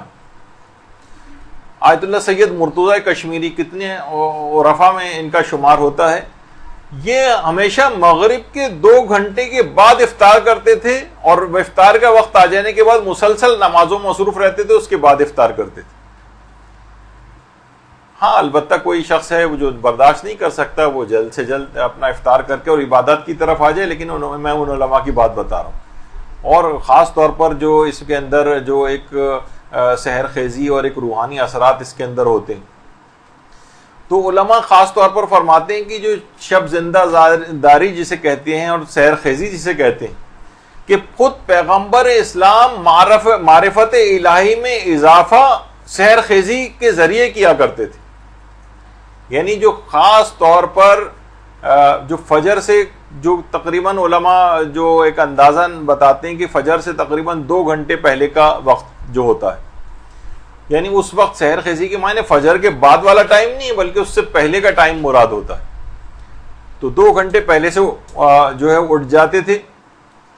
تو یہ اس موقع پر اس کو استعمال کر کے معرفت الہی میں اضافہ کرتے تھے. کہتے ہیں کہ جو سحر خیزی کا وقت ہے، یعنی سمجھیں کہ نماز فجر سے تقریباً 2 گھنٹے پہلے کا جو وقت ہے، یہ رحمت الہی کے تقسیم ہونے کا انتہائی خاص الخاص وقت ہے. اس میں انسان اگر سوتا پڑا رہے، یعنی ویسے رات تک ہم دیکھتے ہیں کہ 2-3 بجے تک تو لوگ ویسے ہی جاگتے رہتے ہیں، اور جو واقعتاً سحر خیزی کا اور عبادات کا اور نافل فجر کا اور شب قدر کا بھی زیادہ اہم، سب سے افضل وقت وہی ہوتا ہے جتنی فجر سے قریب پڑی جائے، اسی وقت پڑھ کر سو جاتے ہیں، جو رحمت الہی کی اصل تقسیم ہونے کا وقت ہے اس کے اندر. تو یہی وجہ ہے کہ آیت اللہ سید عبد الاعلی سبزواری، یہ بھی بڑے عرفا میں ان کا شمار ہوتا ہے، یہ کہتے تھے کہ اگر مقامات ملکوتی پر کسی کو پہنچنا ہے تو ایک چیز بتاتے تھے. دیکھیے ہم تو عام طور پر سمجھتے ہیں کہ ظاہر ہے کہ صرف نماز روزے کی حد تک بات ہوگی. وہ فرماتے تھے کہ اگر کوئی شخص ملکوتی مقامات تک حاصل، کوئی روحانی بلند مقام حاصل کرنا چاہتا ہے تو اس کا پہلا خطوہ یعنی پہلا قدم، فرسٹ سٹیپ یہ ہے کہ وہ لوگوں میں فرق نہ کرے. والا آدمی ہے، یہ غریب آدمی ہے، یہ بہت تعلقات والا ہے، یہ کوئی بس ایسے ہی سا ہے. ہمارے ہاں یہ بہت ہوتا ہے نا کہ فاسق و فاجر ہے لیکن مالدار، دولت مند یا مثلا کانٹیکٹس والا ہے تو اس سے لوگ بڑے احترام کے ساتھ ملتے ہیں، اور بیچارہ کوئی بہت دیندار متقی پرہیزگار لیکن غریب ہے تو اس کو لفٹ بھی نہیں کرا رہے ہوتے. تو عام طور پر تو آیت اللہ سید عبد الاعلی سبزواری فرماتے تھے کہ یہ تو عبادات وغیرہ تو اپنی جگہ پر ہیں، لیکن ایک چیز اور بھی کہہ رہے ہیں، پہلا اسٹیپ یہ ہے کہ لوگوں میں فرق نہ کرو. ہمارے ہاں عام طور پر یہ ہوتا ہے کہ لوگوں میں ان کی دولت اور مقام اور مرتبے کے اعتبار سے فرق کیا جاتا ہے، تعظیم کرنے کے اعتبار سے. یہی وجہ ہے کہ آیت اللہ بروجردی تو سوچئے، یعنی وہ ایک تو ہوتا ہے لوگوں میں فرق کرنا اور ایک ہے اپنے اور لوگوں میں فرق کرنا. آیت اللہ بروجردی کے متعلق ملتا ہے کہ آیت اللہ بروجردی جس وقت بیمار تھے اور اسپتال میں داخل تھے اور ان کو کسی نے سوپ لا کر دیا پینے کے لیے، تو انہوں نے پوچھا کہ کیا جب عام کوئی شخص بیمار ہوتا ہے کیا یہ سوپ ہر شخص کو دستیاب ہوتا ہے؟ تو لوگوں نے کہا نہیں، سوپ ظاہر ہے مرغی اور لے کر آنا اور اس کا سوپ تیار کرنا ہر شخص کی بس میں تو نہیں. کہا پھر میں بھی سوپ کو نہیں پیوں گا. ایک مرجع تقلید ہونے کے لحاظ سے جو پیروی امام کا جو ان کے دماغ میں سیرت امام کا کہ امام اپنے آپ کو سب سے کم ترین لوگوں کی سطح کے اوپر رکھتا ہے، کہتے ہیں جب عام لوگوں کو سوپ دستیاب نہیں ہے تو میرے لیے مناسب نہیں ہے کہ میں اس بیماری میں بھی سوپ پیوں. واپس کر دیا تھا آیت اللہ بروجردی نے سوپ. تو اس لحاظ سے آپ دیکھیں تو وہ صرف یہ کہ دوسرے لوگوں میں فرق نہیں کر رہے بلکہ اپنے اور ان میں بھی فرق نہیں کر رہے، اور سب سے غریب آدمی کی سطح کے اوپر اپنے آپ کو رکھا ہوا. آیت اللہ سیستانی کو آپ دیکھیں، کتنے کتنے بڑے بڑے صدور سربراہان مملکت اور اقوام متحدہ کے وہی ٹوٹے پوٹے گھر، ان میں ان کے آیت اللہ سیستانی کے آتے ہیں، جنریٹر تک اپنے آپ نہیں رکھا ہوا. کہتے نہیں کہ عام ہر شخص کو جنریٹر جو ہے وہ دستیاب نہیں ہے عراق کے اندر، تو میں بھی گھر میں نہیں رکھوں گا. آدھے وقت لائٹ جاتی ہے، آدھے وقت لائٹ جو ہے وہ رہتی ہے. تو بہرحال اسی کے اندر سب لوگ آ رہے ہوتے ہیں، اور وہ جو پروٹوکول ہوتا ہے عام طور پر جو زائرین جاتے ہیں وہ دیکھتے ہیں کہ ابھی ہمارے ایک طالب علم تھے جو کہ مدرسۃ القائم میں تھے، اس کے بعد کافی سالوں سے وہ نجف کے اندر زیر تعلیم ہے. تو وہاں سے جب واپس آئے تو انہوں نے بتایا کہ آغا سیستانی جو سب سے زیادہ ناپسند چیز کرتے ہیں وہ یہ پروٹوکول ہے جس سے گزر کر تمام زائرین ان تک پہنچتے ہیں. انہیں اچھا نہیں لگ رہا ہوتا لیکن کیا کریں، کئی مرتبہ ان کو قتل کے وہ ہو چکے ہیں، اٹیمپٹس ہو چکی ہیں، تو ایک سیکورٹی رسک کی وجہ سے. لیکن وہ اصلاً سب سے زیادہ ناپسند کرتے ہیں کہ لوگ اس چیک پوسٹوں سے گزرتے ہوئے جسموں کی تلاشی دیتے ہوئے ان کے پاس آئیں ملنے کے لیے. کہتے ہیں یعنی بالکل اپنے اور عام لوگوں کے اندر کسی میں کوئی فرق نہیں محسوس کرتے ہیں، لیکن ایک وہاں کے لحاظ سے اس مخصوص حالات میں جنگ چل رہی ہے اور جس اعتبار سے وہاں پر ہے تو وہ ایک الگ ان کا مسئلہ ہے. تو اس رات کو بہرحال یہ تو اس کے اندر ایک چیز آئی کہ ہم یہ والی چیز نکالیں گے تو کیونکہ ملکوتیت حاصل کرنی ہے تو ایک عام زندگی کا بھی عمل کہ لوگوں کے مقام اور مرتبے کے اعتبار سے ان میں ہم ڈفرینس نہ کریں تو پھر ہم ملکوتی اعتبار سے قدم آگے بڑھا سکتے ہیں. پھر اس رات میں خصوصی طور پر جو آپ کو کرنا ہے وہ رمضان میں بھی اور اس رات میں بھی وہ ہے کثرت کے ساتھ درود بھیجنا ہے محمد و آل محمد علیہ السلام.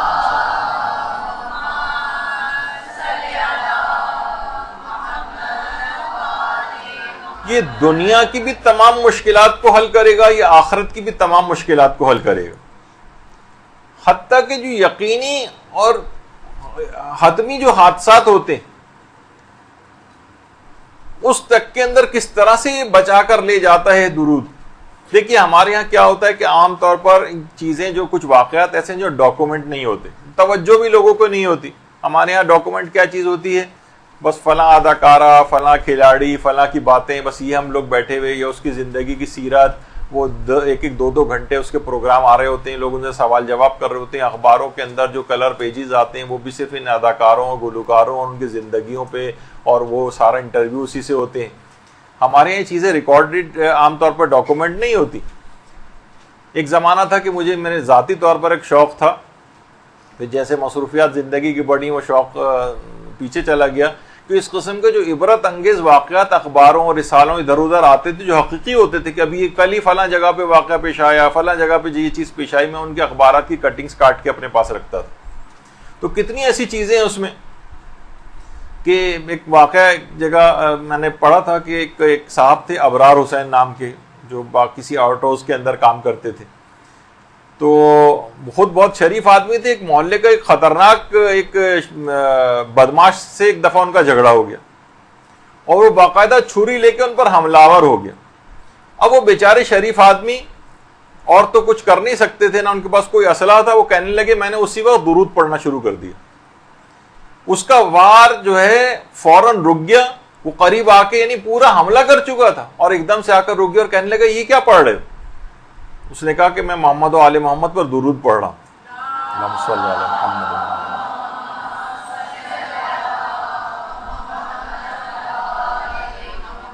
اس قدر خوفزدہ ہوا کہ چھری پھینک کر اسی وقت دوڑتا ہوا بھاگتا ہوا وہاں سے چلا گیا.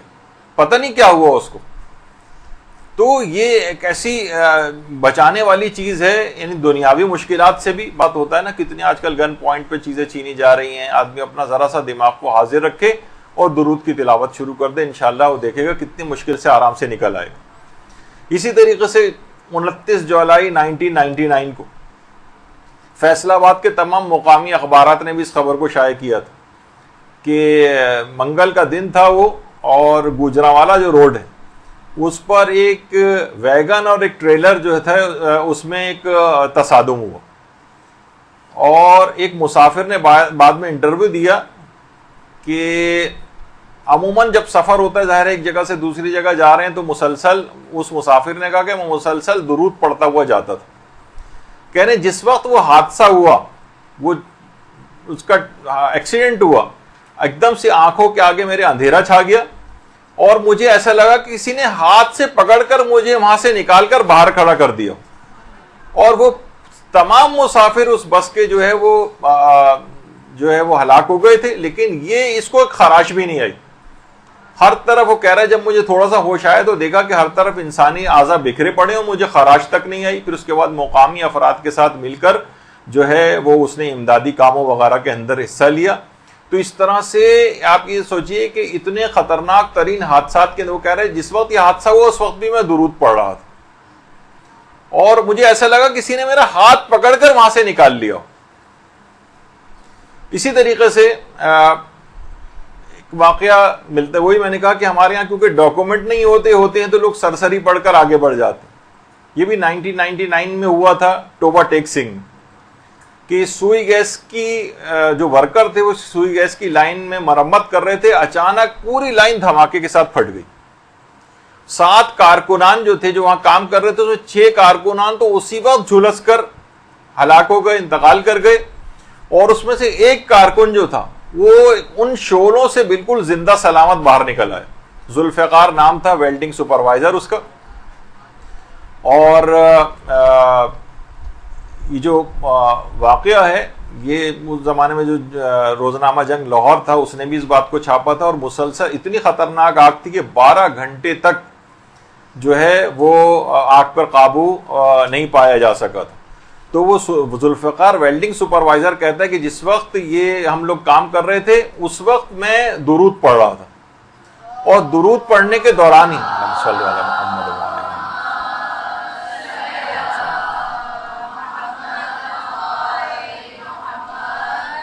7 کارکنان میں سے جو سب ایک ساتھ موجود تھے 6 اسی وقت انتقال کر گئے, اور جو درود پڑھ رہا تھا وہ آگ سے بالکل زندہ سلامت, ذرا سا بھی اس کے اوپر کوئی اثر نہیں ہوا, جبکہ اتنی خطرناک آگ تھی 12 گھنٹے تک بجھائی بھی نہیں جا سکی تھی. لیکن کیا ہوا کہ اب علماء بہرحال اس طور پہ کہتے بھی ہیں, اگر کوئی واقعہ سنانا چاہے تو یوں کر کے بھی اس بات کو کہی جا سکتی ہے کہ جب اس دنیا کی آگ اس کے اوپر اثر نہیں کرتی تو امید کرتے ہیں کہ پروردگار قیامت کی آگ بھی اس کے اوپر اثر نہیں کرے گی اور جہنم کے اندر اس کو جلنا نہیں پڑے گا جس میں تمام فاسق فاجر اور ظالم افراد وہاں پر جل رہے ہوں. تو انشاءاللہ وہ والی آگ سے بھی پروردگار اس کو بچا لے گا. جب یہ درود دنیا کی آگ سے بچاتا ہے تو یہ آخرت کی آگ سے بھی بچائے گا. تو اور یہی وجہ ہے کہ آیت اللہ سید محمد حسین طباطبائی ایک بات اور فرماتے تھے, کہتے تھے صرف ایک صلوات, صرف ایک درود, یہ بھی عالم برزخ میں ایک نورانی شکل اختیار کر لیتا. اللہم صلی علی محمد.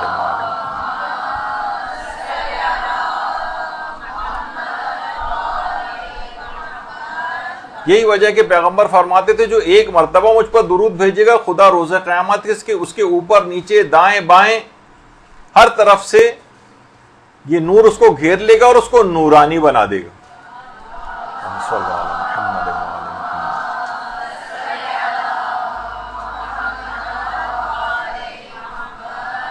اور کوشش کریں کہ جو درود آپ یہ مرحومین کو بھی عذابوں سے نجات دلانے والا ہے, اور کوشش کریں کہ درود کی ایک تسبیح باقاعدہ پڑھ کر مومنین کو اگر آپ ہدیہ کریں, درود کی ایک تسبیح پڑھ کر مرحومین کو ہدیہ کریں تاکہ وہ لوگ حقیقتاً اس رات کو اس کا بہت انتظار کرتے ہیں. اور شب قدر میں علی الخصوص ان کے اوپر سے تمام عذاب برطرف ہو جائیں گے. کسی اگر عذاب کا شکار ہوں گے, کسی مصیبت کا وہاں پر شکار ہوں گے, تو بہرحال اس رات کو ایک تسبیح درود تو ضرور اپنے اس پروگرام کے اندر شامل رکھیں اور اس کے بعد مرحومین کو ہدیہ بھی کریں. اور عام زندگی اور مشکلات اور پریشانیوں کے لیے بھی آیت اللہ سید محمد حسین طباطبائی فرماتے تھے کہ جب بھی مشکلات اور پریشانیوں میں گرفتار ہو جاؤ تو درود کا ایک سیلاب روانہ کرو. وہ سیلاب اس طرح سے ہوگا کہ تمام تمہاری مشکلات اور پریشانیوں کو بہا کر لے جائے گا. تو کوشش کریں کہ اس رات کو پوری ایک تسبیح خاص طور پر درود کی ضرور پڑھی جائے. اچھا, یہ بات بھی آئی ہے کہ خود کو لے کر پیغمبر اسلام کی خدمت میں لے کر جاتے ہیں, پیغمبر اسلام کی خدمت میں لے کر جاتے ہیں. اللہم صلی علی محمد و علی محمد.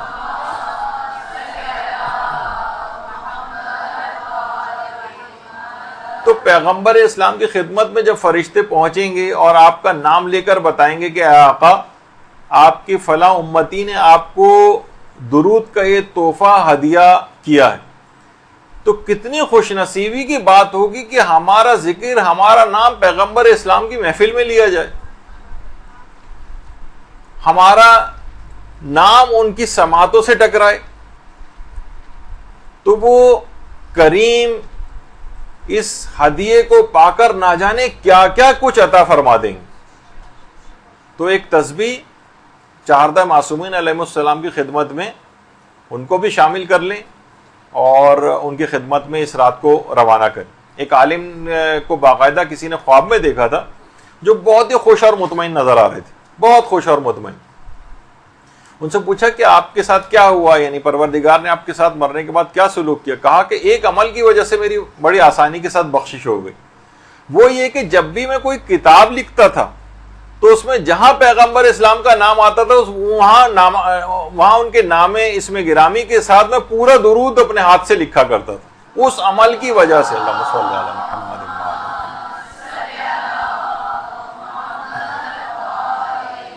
عام طور پر ہم صرف سواد بنا کر رہ جاتے ہیں, نہیں, انہوں نے کہا میں اس کی وہ نہیں پرواہ کرتا, جتنی مرتبہ بھی پیغمبر کا نام آیا میں پورا درود ان کے نام کے ساتھ لکھا کرتا تھا. اس کی بنا پر انتہائی آسانی کے ساتھ میری مغفرت ہو گئی, انتہائی خوش و خرم نظر آئے. ابراہیم بن علی نام کا ایک شخص تھا, اس نے بھی خواب میں پیغمبر اسلام کو دیکھا تھا. کہا کہ یا رسول اللہ میں آپ سے شفاعت کا خواستگار ہوں. تو خواب میں پیغمبر نے حکایات میں ملتا ہے کہ پیغمبر نے فرمایا کہ اگر تم مجھ سے شفاعت کے خواستگار ہو تو زیادہ سے زیادہ کثرت سے مجھ پر درود بھیجا کرو.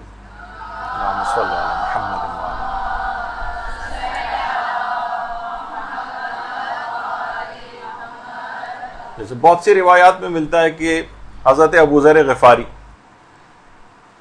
کے متعلق کہ جبریل ایک دفعہ پیغمبر اسلام کی خدمت میں آئے اور اسی وقت مسجد میں حضرت ابو ذر داخل ہو رہے تھے. کہا یا رسول اللہ یہ ابو ذر. پیغمبر نے کہا آپ ان سے واقف ہیں؟ کہا ہاں یا رسول اللہ، زمین والوں سے زیادہ آسمان والے ابو ذر سے واقف ہیں. پھر اس کے بعد کہا کہ یا رسول اللہ 3 اعمال کی بنا پر ان کی شہرت آسمانوں میں بہت زیادہ ہے. نمبر 1 تو یہ، پہلی بات تو یہ کہ عاجزی اور انکساری کا بہت اظہار کرتے ہیں.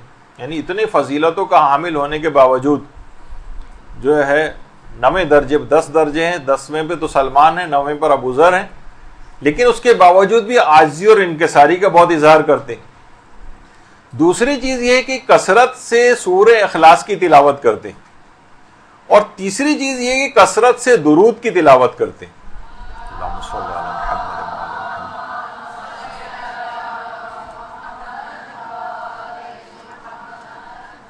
تو کثرت سے درود کی تلاوت کرنا یہ آسمانوں میں شہرت دلواتا ہے. زمین والوں سے زیادہ آسمان والے جو ہے ان سے واقف تھے. یہی وجہ ہے کہ آیت اللہ بہجت کہتے تھے کہ ایک مرتبہ ایک محب امام زمانہ کی خدمت میں حاضر ہوئے تھے. اللہم صل علی محمد و آل محمد.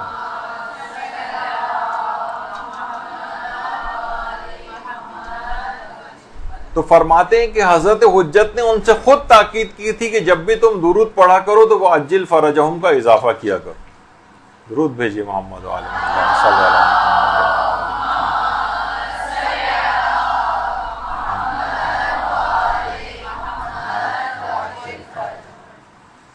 تو آیت اللہ بہجت نے نکتہ ہائے ناب کے نام سے جو کتاب بھی ہے ان کی، اس کے اندر بڑی اچھی بات کہی ہے کہ اگر کوئی شخص درود کو بھول کر دعاؤں وغیرہ کے اندر مشغول ہو جائے، وہ ایسا ہی ہے جیسے دریا اور سمندر کو چھوڑ کر حوض یا نالی میں مصروف ہو جائے کوئی اس کی تلاش میں. یعنی اگر کوئی شخص بلکہ اپنی دعائیں فراموش کر دے اور درود پڑھتا رہے تو وہ درود کا پڑھنا کہیں زیادہ بہتر اس کی دل کی خواہشات کو پورا کروا دے گا. انہوں نے کہا کہ ایسے ہی درود کو بھولا ہوا ہے اور دعائیں مانگ رہا ہے، ایسے ہی جیسے سمندر کو چھوڑ کر حوض اور نالی وغیرہ کی تلاش میں لگا ہوا ہے. اچھا، اب درود کی تسبیح یہ آپ کو اس رات کو پڑھنی ہے. اس رات درود کے ساتھ ساتھ ایک شکر کی تسبیح بھی پڑھنی. شکر میں آپ الحمدللہ کی تسبیح پڑھیں. ایک تو یہی ہے کہ یہ رات آپ کو جو نصیب ہوئی ہے یہ قسمت والوں کو ملتی، ورنہ مرحومین تو اس رات کو حسرت کرتے ہیں کہ یہ کاش ہم زندہ ہوتے تو یہ رات ہم کو، وہ آپ کو دیکھ رہے ہوتے ہیں کہ آپ ان تک کوئی چیز پہنچائیں گے، کیونکہ عمل کا موقع تو جا چکا ہے اس دنیا سے جانے کے بعد. اب جو لوگ اس دنیا میں رہ کر اعمال انجام دے رہے ہیں وہ مرحومین کو ہدیہ کر سکتے ہیں. تو یہ رات آپ کو نصیب ہوئی ہے تو الحمدللہ کی ایک تسبیح اس رات کو آپ کریں. اور دیکھا جائے تو بے شمار نعمتیں ہیں پروردگار کی جس کا شکر اس رات کو کرنا چاہیے. اور ہمیشہ شکر کے اندر اس صلاحیت ہے کہ لئن شکرتم لازیدنکم، یہ ہمیشہ نعمتوں میں اضافہ کرنے والی چیز. یعنی میں اضافہ چاہتے ہیں اتنی زیادہ اپنے شکر کو بڑھا دیجیے.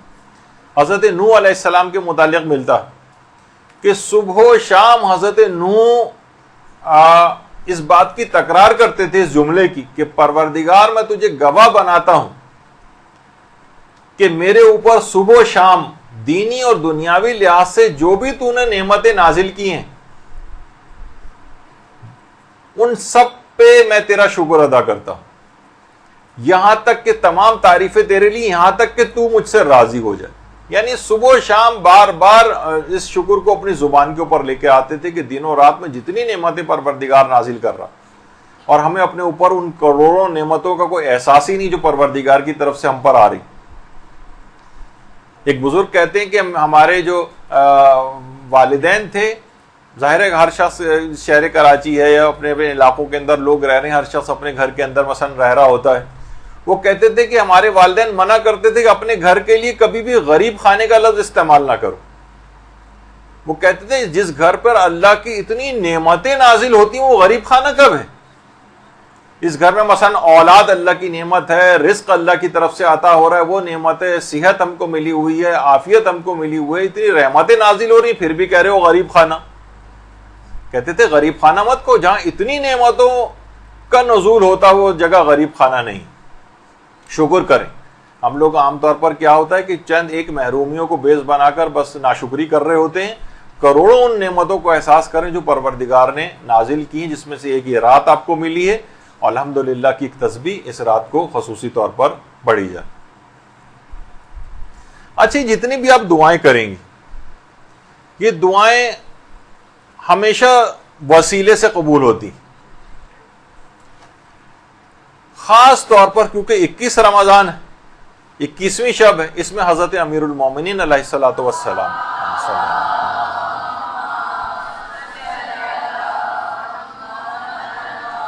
ہر دعا کے لیے وسیلہ حضرت امیر کی ذات کو قرار دیا.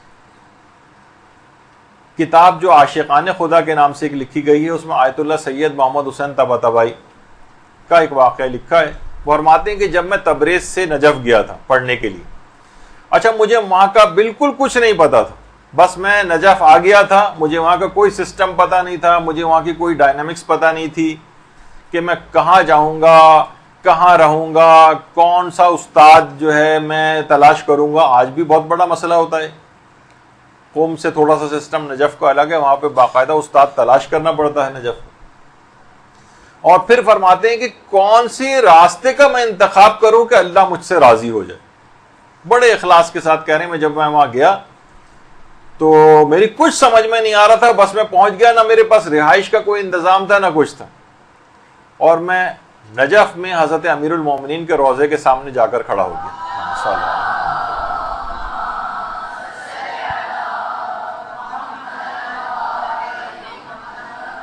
اور کہا یا امیر المومنین، مجھے نہیں معلوم میں کس راہ کا میں انتخاب کروں، میں کہاں جا کر رہوں، میں کس استاد کا انتخاب کروں، میں رضایت پروردگار کو کیسے حاصل کروں، آپ میری مدد کیجیے. کہہ رہے اس کے بعد بہرحال ایک مکان کا تو بندوبست ہو گیا تھا، اور میں بھی جا کر میں نے وہاں سامان رکھا ہی تھا، اور کسی انہی سوچوں کے اندر غرق تھا کہ دروازے پر دق الباب ہوا. کسی نے دروازہ کھٹکھٹایا. میں نے کھولا تو دیکھا ایک بزرگ عالم دین کھڑے ہوئے ہیں، بڑی نورانی شخصیت ہے ان کی، اور کہا کہ نجف اشرف میں جو شخص بھی آئے اسے علم حاصل کرنے کے ساتھ ساتھ تہذیب نفس کا علم بھی حاصل کرنا پڑے گا. اس بات سے اپنے نفس کی تہذیب سے غافل نہ ہو جانا. ایسے علم حاصل کرنے کا کوئی فائدہ نہیں کہ انسان اپنے نفس کی تہذیب سے غافل ہو اور علم حاصل کرتا رہے. کہہ رہے ہیں ان کی باتیں روح کی گہرائیوں تک مجھ پر اثر کر گئیں. مجھے گویا اپنے تمام سوالوں کا جواب مل گیا کہ واقعتاً علم کے ساتھ تہذیب نفس اگر ساتھ میں نہ ہو تو ہر چیز بیکار ہے. اور حضرت امیر المومنین کے توسل سے یہ کون سی غیبی شخصیت جن کو میں جانتا بھی نہیں میرے پاس گھر پہ بھیجی گئی. جب تحقیق کی تو معلوم چلا کہ وہ آیت اللہ سید علی آقا قاضی طباطبائی کی ذات اقدس تھی.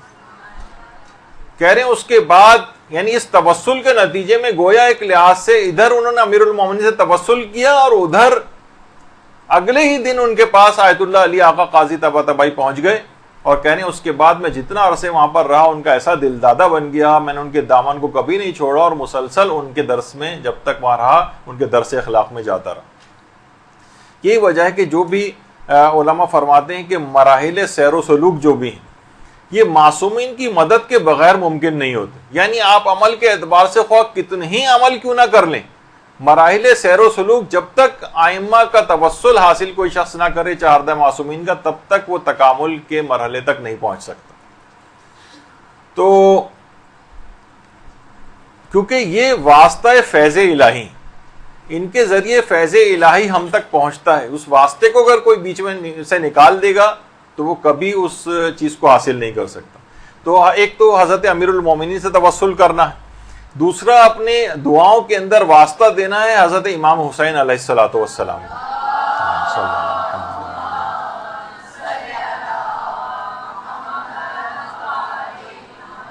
آیت اللہ تقی مدرسی نے اپنے ایک درس کے اندر بیان کیا کہ 61 ہجری میں جب امام حسین شہید کر دیے گئے تو باقاعدہ اس کے بعد شیطان نے اپنے رخساروں پر تماچے مارنے شروع کر دی.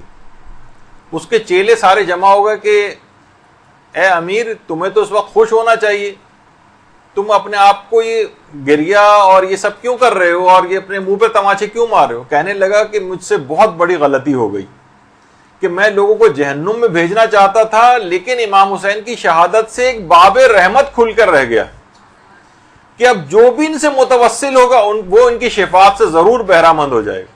میں نے تو سوچا تھا کہ جہنم میں لوگوں کو بھیجوں گا، اب تو ایک باب رحمت مستقل کھل گیا ہے، اب جو بھی ان سے توسل اختیار کرے گا ان کی شفاعت سے ضرور بہرہ مند ہو جائے گا۔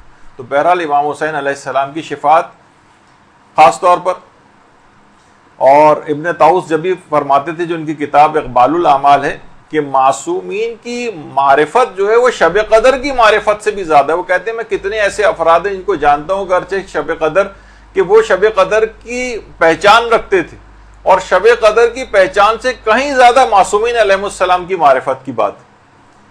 تو لوگ سوچتے ہیں کہ شاید صرف شب قدر کی پہچان ہمارے پاس ہو، تو وسیلے میں ایک تو حضرت امیر کا وسیلہ، امام حسین علیہ السلام کا وسیلہ۔ اچھا بعض اوقات یہ ہوتا ہے، دیکھیے میں معصومین کے وسیلے پھر بھی پتہ، لیکن ایک چیز اور بھی جسے کہا جاتا ہے جن کا وسیلہ اختیار کرنا چاہیے، ارکان اربعہ کا۔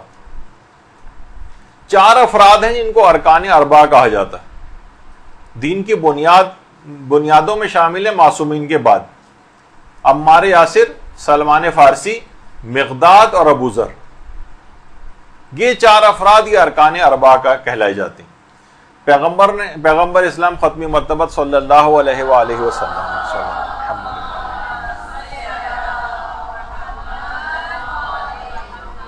نے ایک مرتبہ فرمایا تھا جابر بن عبداللہ انصاری سے، جابر اگر تم چاہتے ہو کہ تمہاری دعا مستجاب ہو تو مقداد کا نام لے کر خدا سے دعا کیا کرو، کیونکہ اس کا نام بہترین اسماء میں سے ایک ہے۔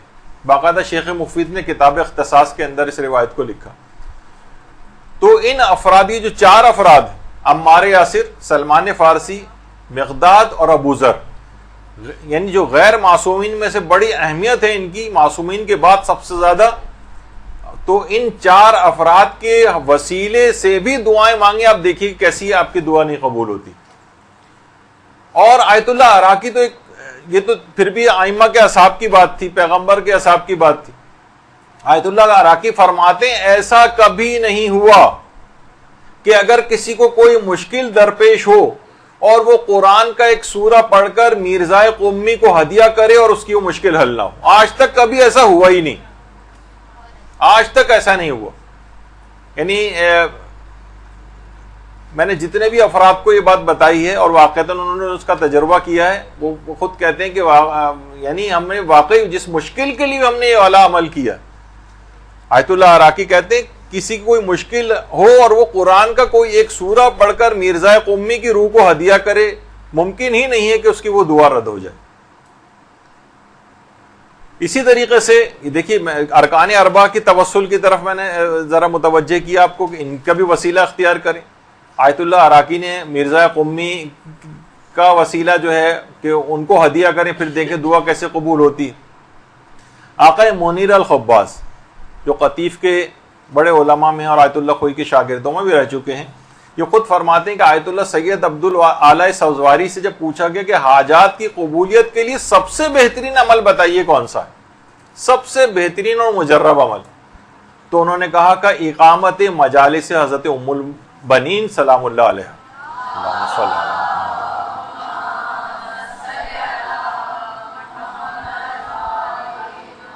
مادر ابو الفضل العباس، ولی خدا حضرت امیر کی زوجہ حضرت ام البنین، ان کی مجالس اعضاء کو گھر میں ان کے عنوان سے ان کے نام پر قائم کرو، پھر دیکھو کہ کیسے تمہاری دعا نہیں قبول ہوتی۔ مجلس اعضاء بڑے بڑے علماء، آیت اللہ تقی مدرسی مجلس حضرت ام البنین کا جب انعقاد ہوتا ہے تو اس کے اندر اس سے خطاب کرتے ہیں۔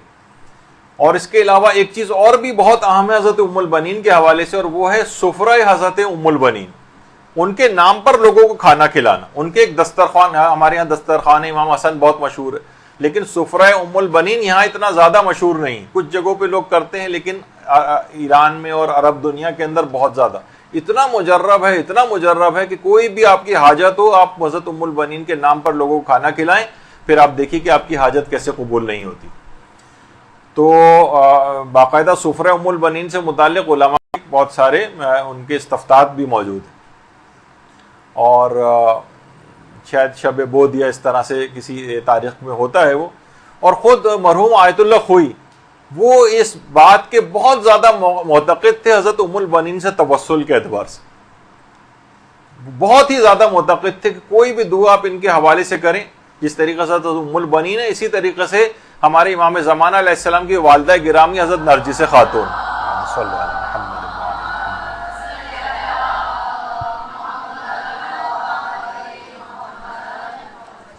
ان کے حوالے سے.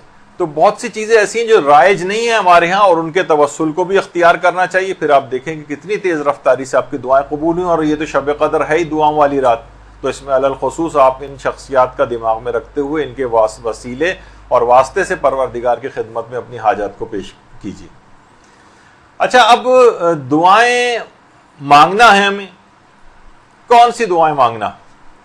شہید متاری ایک چیز بہت ہم بیان فرماتے تھے. دیکھیے, ہم ہمیشہ کہتے تھے خدا سے دعائیں مانگتے ہیں کہ پروردگار ہمیں یہ عطا کر, ہمیں یہ عطا کر, ہمیں وہ عطا کر. وہ فرماتے تھے کہ اس میں ایک چیز کا اضافہ کر لیں. ہم کبھی یہ نہیں کہتے کہ پروردگار ہم سے یہ لے لے, یہ لے لے, یہ لے لے.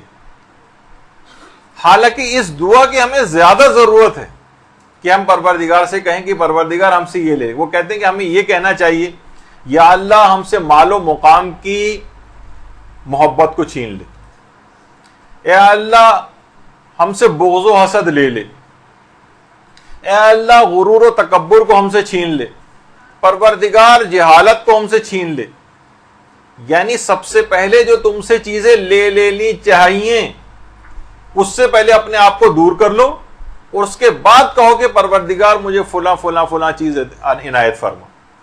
اب کیا ہے, اب یہ تمہارے دعا کے قبول ہونے کا سب سے صحیح ترین موقع ہوگا, کیونکہ یہ چیزیں جب تک موجود ہیں, یہ خباثتیں جب تک گھر, یعنی جسے آیت اللہ بہجت کہتے تھے نا کہ پہلے تخلیہ کرو پھر تہلیہ کرو, یعنی پہلے گندگیوں کو صاف کرو پھر اس کے بعد کسی اچھی چیز کو وہاں پر دعوت دو آنے کی.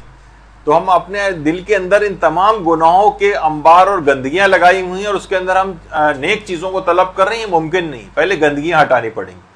تو دعاؤں کی قبولیت کے اعتبار سے پروردگار سے اپنی ایک ایک برائی کو یاد کریں اور کہیں پروردگار یہ ہم سے چھین لے, یہ برائی مجھ میں بہت پائی جاتی ہے, یہ غیبت مجھ سے نہیں چھوٹتی ہے, مجھ سے فلاں گناہ بھی ہو جاتا ہے. یعنی ایک ایک برائی کو یاد کریں اور پہلے پروردگار سے کہیں کہ ان سے میرا پیچھا چھوڑا دے پروردگار, اور اس کے بعد پھر اپنی جو اور حاجات ہیں ان کو طلب کریں. یہ بہترین موقع ہوگا قبولیت کے لیے. پھر دیکھیں, بہرحال یہ ہے کہ آپ کو دعائیں تو قبول کروانی. آیت اللہ بہجت اور دیگر عرفا بھی ایک بات فرماتے ہیں بہت اچھی, کہ سب سے بہترین دعائیں وہ ہوتی ہیں جو معکوس دعائیں, معکوس میم عین کاف واو سین, ریورس اور ریفلیکٹ جو کرتی, یعنی اس طرح سے دعائیں کریں. وہ کہتے ہیں سب سے بہتر دعا یہ ہوگی کہ مثلا یہ کہیں کہ اے پالنے والے, واسطہ ہے تجھے محمد و آل محمد علیہ السلام کا, وہ جیسے جو افراد بھی گرفتار بلا ہوں اور مشکلات کا شکار ہوں, پروردگار ان سب کی مشکلات کو دور فرما دے. اس سے کیا ہوگا, آپ نے نا دیگر لوگوں کے یہ معکوس دعائیں, یعنی یہ ریفلیکٹ ہو کر آپ ہی کی طرف واپس پلٹ کر آ جاتی, یا آپ ہی کی طرف واپس آ جائیں گے. آپ نے دعا کی دوسرے لوگوں کی مشکلات و تکالیف کے لیے, اور یہ آپ کے اپنے حق میں قبول ہو جائے گی. اور روایت میں یہ بھی ملتا ہے کہ پروردگار ایک فرشتے کو خلق کرتا ہے, اور وہ فرشتہ جو ہے وہی دعا آپ کے لیے کرنا شروع کر دیتا ہے. تو دیکھیے ہم جو ہیں, اور اس کی دعا میں کوئی رکاوٹ بھی نہیں ہوتی قبول ہونے میں, کیونکہ ہمارے بہت سارے گناہ اور اعمال ایسے ہیں جو قبولیت دعا میں رکاوٹ بنتے ہیں. فرشتے کا کوئی عمل ایسا نہیں, اس کی دعا پروردگار لازمی قبول کرتا ہے. تو ہمیشہ معکوس دعائیں کریں, دوسرے لوگوں کے لیے دعائیں کریں, اور وہ دعائیں مثلا کسی کا کوئی شادی کا مسئلہ ہے, کوئی رشتے کا مسئلہ ہے, کوئی روزگار کا مسئلہ ہے, تو دیگر لوگوں کے حوالے سے یہ والی دعائیں کریں, تو وہ پروردگار اس فرشتے کے ذریعے آپ کو کے لیے بھی وہ چیز قبول فرما لے گا. اچھا, بعض اوقات دیکھیے یہ ہوتا ہے کہ دعائیں جو ہیں زیادہ ثواب والی دعائیں بھی کریں. یہ بھی دعا, دیکھیے دعا کرنے کا بھی ایک ہنر ہونا چاہیے اور یہ سیکھنا چاہیے. آیت اللہ بہجت کے پاس ایک حاجی آیا, تازہ حاجی تھا, تو آیت اللہ بہجت نے اس کے لیے دعائیہ کلمات کہے اور کہا کہ پروردگار تمہارے اعمال کو قبول فرمائے، تمہارے حج کو قبول فرمائے اور آئندہ بھی تمہیں 50 حج نصیب فرمائے۔ اب وہ جتنے سال اس کے بعد حج پہ جاتا رہا، انہوں نے تو ایک دفعہ دعا دے کے ختم کر دی، اس کے بعد یعنی ان تمام حجوں کے ثواب میں بھی آیت اللہ بہجت شریک ہو گئے۔ تو ہمیشہ دوسروں کو طویل المدت طویل المیعاد دعائیں دیں، ان کو نیک توفیقات کی، تو ان دعاؤں کے نتیجے میں جو وہ عمل کرے گا اس سب کے ثوابوں میں بھی آپ شریک ہو جائیں گے۔ اور دعاؤں کے حوالے سے ایک چیز اور بھی ہے، علماء فرماتے ہیں دعاؤں کی قبولیت کے لیے والدین کا راضی ہونا بہت ضروری، بہت ضروری، والدین کا راضی ہونا۔ ایران کے اندر باقاعدہ جو فوجی پریڈ وغیرہ ہوتی ہے اس میں والدین کے لحاظ سے بھی ان کو بلایا جاتا ہے، اور وہ جو بھی اچیومنٹ لوگ کر رہے ہوتے ہیں اس میں باقاعدہ وہ والدین آتے ہیں، ان کو یعنی یہ تمام دوزانو ہو کر تعظیماً ان کے ہاتھ چومتے ہیں، یعنی والدین کے اس لحاظ سے ایک عظمت۔ آیت اللہ طباطبائی ایک بڑی اچھی بات کہتے تھے کہ وہ کہتے ہیں واقعات سے ہمیں یہ بات پتہ چلتی ہے کہ وہ اشخاص جو والدین کو اذیت پہنچاتے ہیں ان کو کبھی بھی ہم نے سعادت اور فلاح تک پہنچتے کبھی نہیں دیکھا۔ جو بھی واقعات ملتے ہیں وہ سعادت اور فلاح تک کبھی بھی نہیں پہنچتے جو والدین کو باقاعدہ اذیت پہنچانے والے۔ اچھا ایک چیز اور بھی ہے، دعاؤں میں ہمیشہ جن سے بھی کینہ اور عداوت محسوس ہوتی ہو ان کو دعاؤں میں مقدم کر دیں، کیونکہ خود کینہ جو ہے وہ دعاؤں کی قبولیت میں رکاوٹ بنتا ہے۔ تو جن سے بھی آپ کو دل میں کینہ اور برائی محسوس ہوتی ہو ان کو اپنی دعاؤں میں مقدم کریں، اس سے کینہ بھی دور ہو جائے گا۔ اچھا اور دعاؤں کے حوالے سے صحیفہ سجادیہ کے اندر جو دعائے عافیت، کوشش کریں کہ یہ اس رات، کیونکہ بہت ساری دعائیں ایسی ہیں دیکھیے جو آپ کریں گے اور آپ کو خود ہی یاد نہیں آئے گی، بعد میں کہیں گے ارے ارے فلاں فلاں دعا تو رہ گئی۔ دیکھیں اگر آپ نے دعائے عافیت پڑھ لی تو اس میں ہر چیز کور ہو گئی، یعنی اگر آپ صحیفہ کاملہ سے دعائے عافیت پڑھ لیں تو گویا آپ نے کوئی بھی چیز، پھر آپ مطمئن ہو جائیں کہ کوئی چیز بچی بھی نہیں ہوگی کہ جو آپ نے طلب نہ کر لی۔ تو دعائے عافیت اس رات کو خصوصی طور پر پڑھیں آپ۔ اچھا اصلاً یہ دعائیں ہیں بھی اسی وجہ سے، آیت اللہ بہجت کہتے تھے ائمہ نے دعائیں اس وجہ سے تعلیم کی ہیں تاکہ وہ ہمیں نور میں غرق دیکھیں۔ تو یہ رات اگر ہم ان دعاؤں میں گزاریں گے پوری رات نور میں غرق رہیں گے، یہ ایک بڑی خصوصی بات ہے۔ یہی وجہ ہے کہ مثلا اس میں دعائے مکارم الاخلاق وہ اگر کوئی شخص پڑھ سکے تو ضرور پڑھے۔ اتنی اہم یہ دعا ہے کہ آیت اللہ حافظ بشیر نجفی 40 سال سے شرح دعائے مکارم الاخلاق کا درس دے رہے ہیں۔ 40 سال ہو گئے اور ابھی تک دعائے مکارم الاخلاق ختم نہیں ہوئی، ہفتے بعد درس ہوتا ہے ان کا۔ اتنی اہم دعا ہے اور باقاعدہ اس کو صرف ترجمہ ہی پڑھیں آپ، اگر اتنا وقت نہیں ہو عربی پڑھنے کا تو کم سے کم ترجمہ پڑھ کر ہی آپ کو ایک وجد آ جائے گا دعائے مکارم الاخلاق۔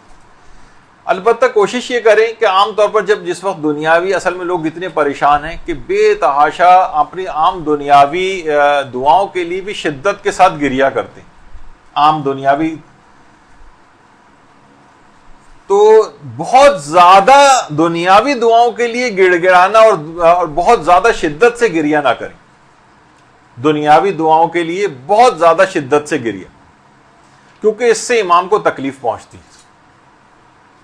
آیت اللہ بہجت بڑی اچھی بات کہتے ہیں کہ ہمارے تمام معصومین جو ہیں وہ نور واحد ہیں، یعنی کسی بھی ایک سے متوسل ہونے کے معنی آپ سب سے متوسل ہو جائیں۔ حضرت امیر سے متوسل ہو گئے، گویا 4 معصومین سے متوسل ہو گئے۔ تو ایک کے پاس درخواست گئی گویا سب کے پاس چلی گئی۔ کہتے ہیں کہ ایک دفعہ آیت اللہ بہجت کے مشہد سے میرے پاس ایک مومن آیا اور آ کے کہنے لگا کہ کل میں حرم گیا تھا مشہد میں تو میں نے بڑی کرامات کا مشاہدہ کیا، اور اس میں سے ایک یہ تھی کہ 2 بیمار عرب افراد تھے، وہ جو شدید بیمار تھے، یہ حرم امام رضا آئے اور شفا یابی کے لیے امام رضا سے متوسل ہوئے۔ اللہم صلی علی محمد و علی محمد۔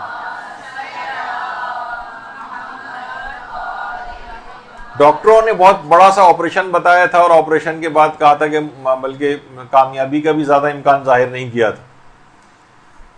تو یہ آ کر امام رضا سے متوسل ہوئے.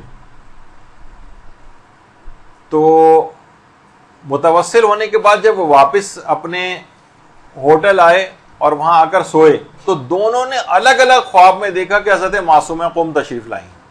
اللہم صلی علی محمد و علی.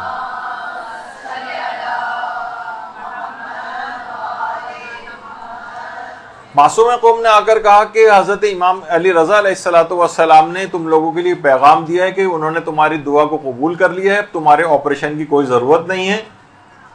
ایک سے یہ کہا اور دوسرے سے یہ کہا کہ تم بہت زیادہ گریہ کرتے ہو, بہت زیادہ گریہ نہ کیا کرو. اس سے امام رضا کے لیے جب کوئی شیعہ یا کوئی زائر بہت زیادہ کسی دنیاوی حاجت کے لیے روتا اور تڑپتا ہے اور گڑ گڑاتا ہے تو امام کو بہت زیادہ اس سے تکلیف پہنچتی. تو بہرحال کوشش کریں کہ کوئی ظاہر لوگوں کے ساتھ پریشانیاں بہت ہیں تو اس میں شدت کے ساتھ گریہ یہ نہ کریں, یعنی دنیاوی حاجات کے لیے. اچھا, دعاؤں میں کوشش کریں کہ حضرت حجت کے لیے ظہور کی دعا کو مقدم کریں, کیونکہ دیکھیے مستقبل کے حوالے سے بھی بہت ساری چیزیں ایسی ہیں کہ دیکھیے ہم بعض اوقات صرف ہم اپنے حال کے لحاظ سے دعائیں کر رہے ہوتے ہیں, اپنے آنے والی نسلوں کے لیے بھی کچھ پتہ نہیں کہ ہم اگلے سال رہیں یا نہ رہیں, دنیا میں آنے کے اعتبار سے یا کوئی ایسی چیز ہو جائے کہ ہم اس اگلی شب قدر میں دعائیں نہ کر سکیں. تو بہت سی مستقبل کی پیش بینیاں بھی اس رات میں کر لینی چاہیے. آنے والی نسلیں کس خلفشار کا, کس ہم ابھی دیکھتے ہیں کہ پہلے کی نسبت کتنی زیادہ مشکلات کھڑی ہوتی جا رہی ہیں, ان لوگوں کے ساتھ نہ جانے کیا ہوگا. ٹھیک ہے ہم ان آنکھوں کے سامنے نہیں ہے, لیکن ایک ہمدردی کا اور ایک محبت کا جذبہ تو ان کے آنے والی نسلوں کے لیے بھی ہوتا ہے, ان کے لیے بھی ابھی سے دعا کر کے جائیں. تو یہ بہت ساری چیزیں ایسی ہیں کہ وہ کرنی چاہیے. اچھا, کچھ چیزیں ایسی ہیں کہ جو ہم بالکل فراموش کیے ہوں گے دعاؤں میں, لیکن آپ کو فراموش نہیں کرنی. وہ کیا ہے؟ مثلا موت اور اس کے بعد کے مرحلوں کے لیے دعا. مثلا جس وقت انسان موت, جس وقت اس کے پاس ملک الموت آتا ہے, موت کی سختی ایک ہے, اس کو پروردگار موت کی سختی کو مجھ سے دور فرمانا, اور اسی طرح سے قبر کے بہت سارے عذاب ہیں. اسی طریقے سے مثلا یہ صرف آپ کو دکھانے کے لیے کہ بہرحال ایک موقع اور وقت کیسا آئے گا, تو انسان کو چاہیے کہ اس موقع اور وقت کو یاد کرے کہ ایسے کوئی چیز نہ ہو کہ مجھے ان عذابوں کا اور ان مشکلات کا سامنا کرنا پڑے. اسی طریقے سے مثلا منکر و نکیر جس وقت آئیں گی وہ بہت ہی خوفناک اور دہشت ناک مرحلہ ہوگا. البتہ مومنین کے لیے بہرحال وہ مبشر اور بشیر کے طور پر آئیں گے, لیکن بہرحال کچھ نامہ اعمال ہمارے بھی اپنے آنکھوں کے سامنے ہوتے ہیں کہ جن کی وجہ سے ایسا مرحلہ کوئی پیش آ سکتا ہے. کہ بہت سی روایتوں میں ہے کہ فقط ان دونوں کا دیکھا جانا ہی کہ اس کے بعد کوئی عذاب نہ بھی دیا جائے تو وہ بہت کافی, وہ اتنی خطرناک شکلوں میں بھی بعض اوقات آتی ہیں. تو ان سے منکر و نکیر کے جو سوالات ہیں اور جو مراحل ہیں ان کے لیے دعا کرنا. اس کے علاوہ مثلا برزخی زندگی ہے, اس کے لیے ایک الگ اس کی پریشانیاں ہیں, اگر وہ آپ دیکھیں اس کے لیے آپ دعائیں کریں. اس کے علاوہ مثلا میدان قیامت کہا جاتا ہے کہ جس طریقے سے ایک ترکش ہوتا ہے جس میں تیر بالکل ساتھ ساتھ ایک دوسرے کے ہوتے ہیں کہ وہاں ان کو کھڑے رہنے کی جگہ نہیں ہوگی, اتنا میدان قیامت کے اندر اتنی تنگ جگہوں کے اوپر. اور بہت سے لوگ جو اس دنیا میں بہت زیادہ تنگ دل ہیں, روایت میں ملتا ہے کہ آخرت میں ان کو فقط اتنی جگہ دی جائے گی جتنا دیوار میں کیل ٹھوکنے کے برابر دی جاتی, اس طرح سے ٹھوک دیا جائے گا ان کو. تو اس میدان قیامت کی سختیوں کے لحاظ سے کہ پروردگار مجھے ان سے بھی تو بچانا. اسی طریقے سے مثلا پل صراط ہے, پل صراط سے گر گر کر لوگ جہنم کے اندر جا رہے ہوں گے, اتنا بڑا مرحلہ درپیش ہے اور ہم یہ چھوٹی موٹی دعاؤں کے اندر لگے ہوئے. ٹھیک ہے یہ والے بھی دعائیں کریں کیونکہ اس دنیا کے اندر رہنا ہے تو ان سے بھی بچنا ہے, لیکن بہت بڑے مسئلے درپیش ہیں بعد میں, ان کے لیے بھی دعا کریں. اسی طریقے سے مثلا کس طرح سے لوگ وہاں پر گر رہے ہوں گے, موقف ہیں. اس کے علاوہ یہ کہ جہنم کی جو آگ ہے اس سے بچنے کی دعا کریں. نامہ اعمال کا ہاتھوں میں دیا جانا اتنا بڑا مرحلہ ہے کہ اس وقت انسان جو ہے وہ جس وقت نامہ اعمال دیا جا رہا ہوگا اپنا ہاتھ بڑھائے گا تو دائیں ہاتھ میں دیا جائے گا یا بائیں ہاتھ میں دیا جائے گا، بس اسی وقت فیصلہ ہو جانا ہے۔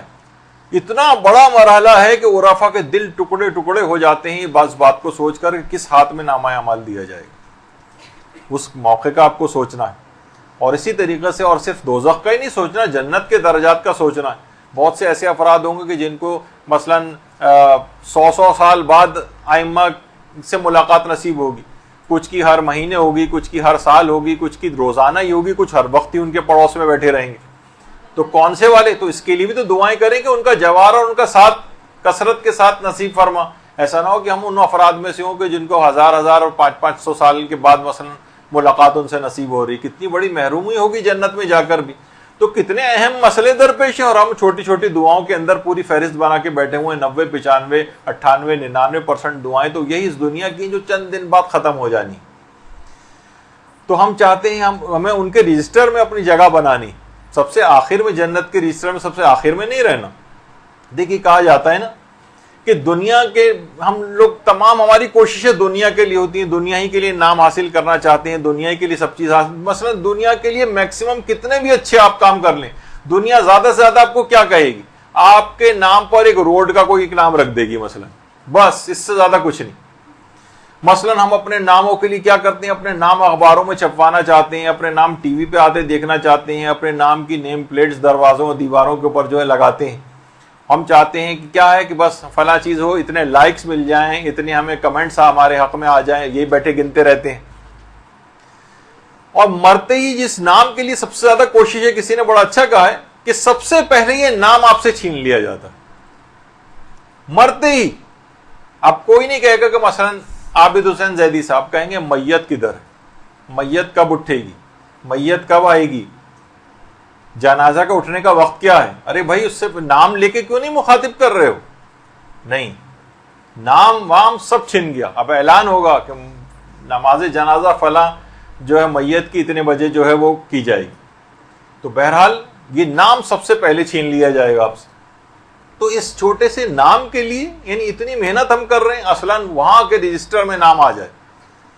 تو اس شب قدر کی جو یہ نورانی رات ہے، امام زمانہ علیہ السلام کے سامنے جب یہ نام پیش ہو،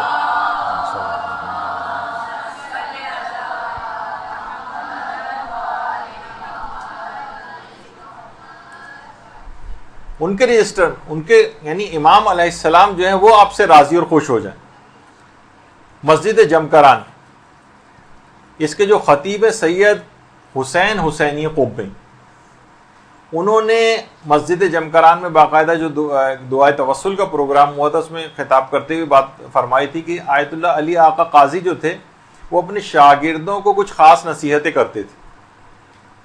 ان نصیحتوں کو ایک کتاب آیت الحق کے اندر جمع کیا گیا ہے، آیت الحق۔ اور یہ کتاب رہبر معظم آیت اللہ خامنہی فرماتے ہیں کہ کتاب ہر وقت میرے ساتھ رہتی ہے، آیت الحق جو، اس میں دعاؤں کی قبولیت کے اعتبار سے آیت اللہ علی آقا قاضی اپنے شاگردوں کو نصیحت کرتے ہوئے کہتے تھے کہ کبھی بھی کسی مومن کی بے عزتی اور توہین نہ کرنا، اگر تم نے ایسا کیا تو تمہاری کوئی دعا قبول نہیں ہوگی۔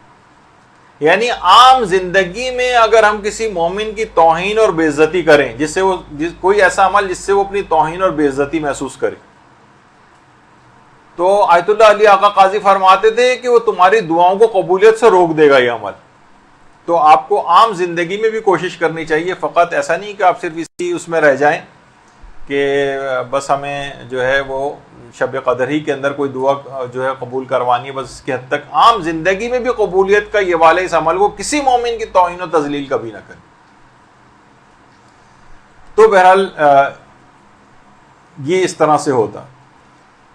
اچھا، کیونکہ جب آپ گناہوں سے اپنے آپ کو بچاتے ہیں اور تقوی وغیرہ کی طرف جاتے ہیں، تو یہ عمل خود جو ہے آپ کی دعاؤں کی قبولیت کے لیے ایک چیز بن جاتی، جیسے کہ کہا جاتا ہے نا کہ آیت اللہ شیخ مرتضی انصاری جو تھے، ان کے ایک شاگرد تھے، وہ فرماتے ہیں کہ میں اس وقت تقریباً بلکہ ایک شخص کا داماد جو ہے وہ شیخ مرتضی انصاری کا شاگرد تھا، اور وہ کہتے ہیں اس وقت بس ایسی کوئی 10 سال میری عمر ہوگی. میرے دادا جو تھے وہ شیخ مرتضی انصاری کو مضافات میں کوفے میں انہوں نے ایک دعوت دی تھی. اسی وقت اچانک ایک زبردست طوفان آ گیا. اتنا زبردست طوفان تھا کہ شدید خوف و ہراس پھیل گیا. ان کے دادا نے ظاہر ایک آدمی نے ایک دعوت منعقد کی ہے, کسی کا کوئی پروگرام ہو, اسی وقت تیز ہوائیں طوفان اور یہ سب کچھ آ جائے, اس کا پورا پروگرام تہوبالا ہو جائے گا. میرے دادا نے شیخ مرتضی انصاری سے کہا کہ آپ دعا کیجئے. شیخ مرتضی انصاری نے دعا کرنے کے بعد ہاتھ نیچے بھی نہیں کیے تھے اور طوفان اچانک سے تھم گیا, اسی وقت تھم گیا. تو تقوی اور پرہیزگاری جو ہے وہ اس طرح سے دعاؤں کو قبول کرواتی ہے. ہم گناہوں کے ساتھ یعنی پورے وقت اور پورے سال جو ہے وہ گناہوں کے اندر آلودہ رہتے ہیں اور بس چاہتے ہیں کہ بس ہم بٹن دبائیں, اس رات کو 2-4 یہ عمل کریں اور فوراً ہماری ساری دعائیں قبول ہو جائیں. ٹھیک ہے, اس میں بڑی برکتیں ہوں گی, لیکن اپنے آپ کو گناہوں سے بچانا بھی بہت ضروری. تو اچھا, ایک کتاب ہے آخرت ساز واقعات, اردو میں ترجمہ بھی ہو گئی ہے. علی افضل قومی قبلہ مولانا نے اس کا ترجمہ کیا ہے. اس میں کہ شہر اصفہان کے ایک عالم دین نے ایک شرط پر اپنا نام بتایا نہ جائے بشرط, اس شرط پہ انہوں نے اس واقعے کو بیان کرنے کی اجازت دی. کہنے ایک رات مجھے الہام ہوا کہ اصفہان کا ایک مومن دکاندار ہے, اس کو 45,000 تومان لے جا کر مدد کے طور پر دو. اچھا, میں اٹھا, اب میں سوچ رہا ہوں پتہ نہیں یہ بات حقیقت ہے, خواب ہے, کیا ہے. بہرحال وہ مشخص کر دیا گیا تھا دکاندار, میں اس کو پہچانتا تھا. خواب میں مجھے حکم دیا گیا کہ جاؤ اور اس کو 45,000 تومان دو. اچھا, میں بہرحال اس کی دکان پہ گیا, کچھ گاہک وغیرہ موجود تھے. میں نے اس سے کہا کہ میں تم سے اکیلے میں کچھ ملنا چاہتا ہوں. وہ مجھے ایک مسجد میں برابر میں لے گیا. مسجد میں جب لے گیا تو میں نے کہا کہ تم کی کوئی پریشانی کا شکار ہو. اس نے کچھ بتانے پر تیار نہیں ہوا. جب بہرحال کچھ بتانے کو تیار نہیں ہوا تو میں نے اپنی جیب سے وہ لفافہ نکالا جس میں 45,000 تومان تھے. بس اس کو کہا کہ تم یہ لے لو, مجھے حکم ہے کہ تمہیں دے دوں. اس نے اسی وقت لفافہ کھولا اور جب اس پیسوں کو گنا تو زاروں قطار رونے لگا اور کہنے لگا کہ میں 45,000 تومان ہی کا مقروض تھا اور میں نے نظر کی تھی کہ میں روزانہ نماز فجر کے بعد زیارت عاشورہ کا ایک عمل کروں گا, زیارت عاشورہ کا عمل. اور آج اس زیارت عاشورہ کے عمل کا 40واں روز ہے اور 45. اچھا, وہ عالم کہتے ہیں کہ میں نے جب وہ خواب میں نے دیکھا تھا کہ اس کی جا کر مدد کرنی, بس پیسے کتنے, میں نے جا کر اپنے پیسوں کو ٹٹولا اور گنا تو دیکھا وہ 45,000 تومان ہی تھی. اور جب اس آدمی کو بھی 45,000 تومان, تو خود زیارت عاشورہ علی الخصوص علماء فرماتے ہیں خاص طور پر عام طور پر بھی دعاؤں کی قبولیت کے اعتبار سے بھی اور اس لحاظ سے بھی کہ اگر ہم شب قدر میں اس زیارت عاشورہ کو پڑھیں اپنے تمام مشکلات اور پریشانیوں کے حل کے لیے, تو وہ بھی بہت اہم ہے. اور باقاعدہ جو شرح زیارت عاشورہ آیت اللہ مازندرانی نے لکھی ہے اس میں اس کے کچھ خاص آداب بھی ہیں جس سے اس کی اثر پذیری اور بڑھ جاتی. مثلا زیارت عاشورہ سے پہلے 100 مرتبہ اللہ اکبر کہنا, یا مثلا انہوں نے یہ لکھا ہے کہ زیارت عاشورہ پڑھنے سے پہلے باوضو ہونا. اسی طریقے سے جس وقت سلام پڑھا جائے اس وقت اپنے دماغ کو امام حسین کے قبر کی طرف متوجہ کر لینا. یہ باقاعدہ اس کے کچھ آداب میں سے کہ جس وقت آپ سلام پڑھیں. اچھا, جس وقت سلام پڑھیں وہ کہتے ہیں کہ سلام پڑھتے وقت اگر احتراماً کھڑے ہو جائیں تو بہت ہی اچھا, یہ بھی آداب میں سے ہے. البتہ لان پڑھتے وقت کھڑے ہونا ضروری نہیں, لیکن سلام پڑھتے وقت کھڑے ہو جائیں. کوشش یہ کریں کہ اتحاد مکان ہو, یعنی اگر آپ کوئی عمل کر رہے ہیں زیارت عاشورہ کا تو بجائے کہ کبھی کسی کمرے میں, کبھی کسی جگہ, کبھی کسی جگہ, اتحاد مکان ایک ہی جگہ کے اوپر بیٹھ کر اس عمل کو مارک کر لیں اور آئندہ بھی اسی جگہ بیٹھ کر اس عمل کو کریں. کوشش یہ کریں کہ زیارت عاشورہ جس وقت پڑھی جائے اس وقت بے حص و حرکت بیٹھیں, یعنی بہت زیادہ حرکت اس دوران نہ کریں اور نہ ہی اس دوران کسی سے کوئی بات چیت کریں, کسی سے کوئی بات چیت بھی نہ کریں. تو بہت زیادہ اس کی اثر پذیری جو ہے وہ بڑھ جاتی. تو بہرحال اس میں زیارت عاشورہ اگر ہو سکے, جتنی بھی چیزیں اس میں کر سکیں آپ, اسی طریقے سے دیکھیے یہ رات بہت ہی اہم رات ہے، اس رات کو بالکل بھی سونا نہیں ہے، اور بلکہ ملتا ہے شیخ مفید کے حوالے سے تو بعد میں بات آئے گی، البتہ ہمارے 8ویں امام امام علی رضا علیہ الصلوۃ والسلام فرماتے ہیں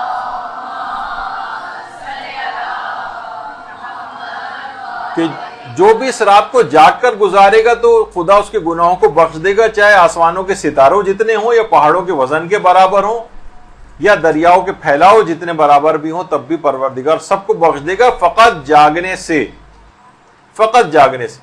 جب بھی ملتا ہے شیخ مفید کے متعلق بھی یہ بات ملتی ہے کہ وہ عام راتوں میں بھی بہت کم سوتے تھے اور پوری رات جو ہے وہ مطالعہ، درس وغیرہ جو ہے وہ انجام دیتے تھے۔ اچھا، اب کوشش ایک چیز اور بھی کر لیں، وہ یہ ہے کہ اگر ہو سکے تو پوری رات باوضو رہیں۔ اب اتنا وقت نہیں ہے ورنہ میں تھوڑی سی اور تفصیل میں جاتا۔ اس کے علاوہ کوشش یہ کریں کہ نماز فجر سے پہلے نافل فجر ضرور پڑھیں۔ نافل فجر 2 رکعت کے نماز نافل فجر ہوتی ہے، اور اس کے بعد تمام جتنے بھی اعمال آپ نے رات میں انجام دیے ہوں ان سب کو کوشش کریں کہ آپ مرحومین کو ہدیہ کر دیں۔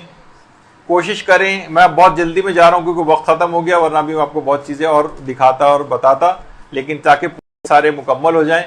اور یہ ہے کہ اس رات کو کوشش کریں کہ دینی احکام سیکھنے میں کچھ نہ کچھ وقت ضرور لگائیں، خاص طور پہ توضیح المسائل، اور جو افراد سوشل میڈیا وغیرہ کا استعمال کرتے ہوں اس رات کو 15 20 30 40 مسائل فقہ کی پوسٹ، احادیث کی پوسٹ کا ایک بنچ بنا لیں اور وہ ایک دوسرے کو فارورڈ کریں تاکہ تبلیغ میں اس رات کو بھی کوئی حصہ ہو جائے اور پھر پورے سال بھی اس تبلیغی عمل کو جاری رکھیں۔ اور دعائیں جس قدر بھی ہو سکیں وہ آپ انشاءاللہ جو ہے وہ تو کریں گی، اور خصوصی طور پر دعائے سلامتی امام زمانہ یہ اس رات کو جو ہے وہ ضرور پڑھی جائے، اور سورہ بقرہ کی آخری 2 آیات کی تلاوت بھی ضرور کر کے سوئیں۔ سورہ بقرہ کی آخری 2 آیات کی تلاوت، تو انشاءاللہ جب یہ رات ختم ہوگی تو تمام تقدیرات آپ کی ان دعاؤں کے بعد حتمی دستخط کے لیے امام زمانہ علیہ السلام کی خدمت میں پیش کر دی جائیں گی۔ ہم صلی علی محمد و علی محمد۔ اور دنیا اور آخرت کی ہر خیر آپ کی اس تقدیر میں آپ کے ان اعمال کی بنیاد پر لکھ دی جائے گی۔ اب سارا سال اس نورانیت کی آپ کو بہت حفاظت کرنا ہے، اور شیطان اب اس کو لوٹنے کی بہت کوشش کرے گا۔ آپ کو اس ہرن کی طرح سے رہنا ہے کہ جب اس کی ناف میں مشک پیدا ہو جاتا ہے تو کھڑے کھڑے اونگ لیتا ہے، بیٹھ کر سوتا بھی نہیں ہے کہ کہیں میری ناف میں جو مشک پیدا ہوا ہے کہیں کوئی چرا کر نہ لے جائے۔ تو اسی طریقے سے اب یہ جو نسبت آپ کو اس شب قدر سے ہو گئی ہے، اور جو جس ملکوتیت اور نورانیت کو اپنے اندر جذب کیا ہے، شیطان اس کو بہت پیچھے لگے گا، اس میں آپ کو ہوشیار رہنا ہے، اور کوشش کریں کہ اس عہد کے ساتھ کہ پروردگار عالم میں تمام گناہوں سے اپنے آپ کو بچاؤں گی، تو انشاءاللہ پروردگار عالم آپ کو خیر و عافیت کے ساتھ دنیا اور آخرت کی تمام خیر کے ساتھ آئندہ سال تک شب قدر میں مسلسل خیر و برکت سے نوازتا رہے گا۔ پروردگار آپ کے اس رات کے تمام اعمال کو قبول فرمائے، اور آپ کو نماز گزاروں میں، روزے داروں میں اور شب زندہ داروں کے اندر شمار فرمائے۔ دعاؤں میں انشاءاللہ یاد رکھیے گا۔ وصلی اللہ علی محمد وآلہ الطیبین الطاہرین برحمتک یا ارحم الراحمین، وصلی اللہ علی محمد وآلہ الطاہرین۔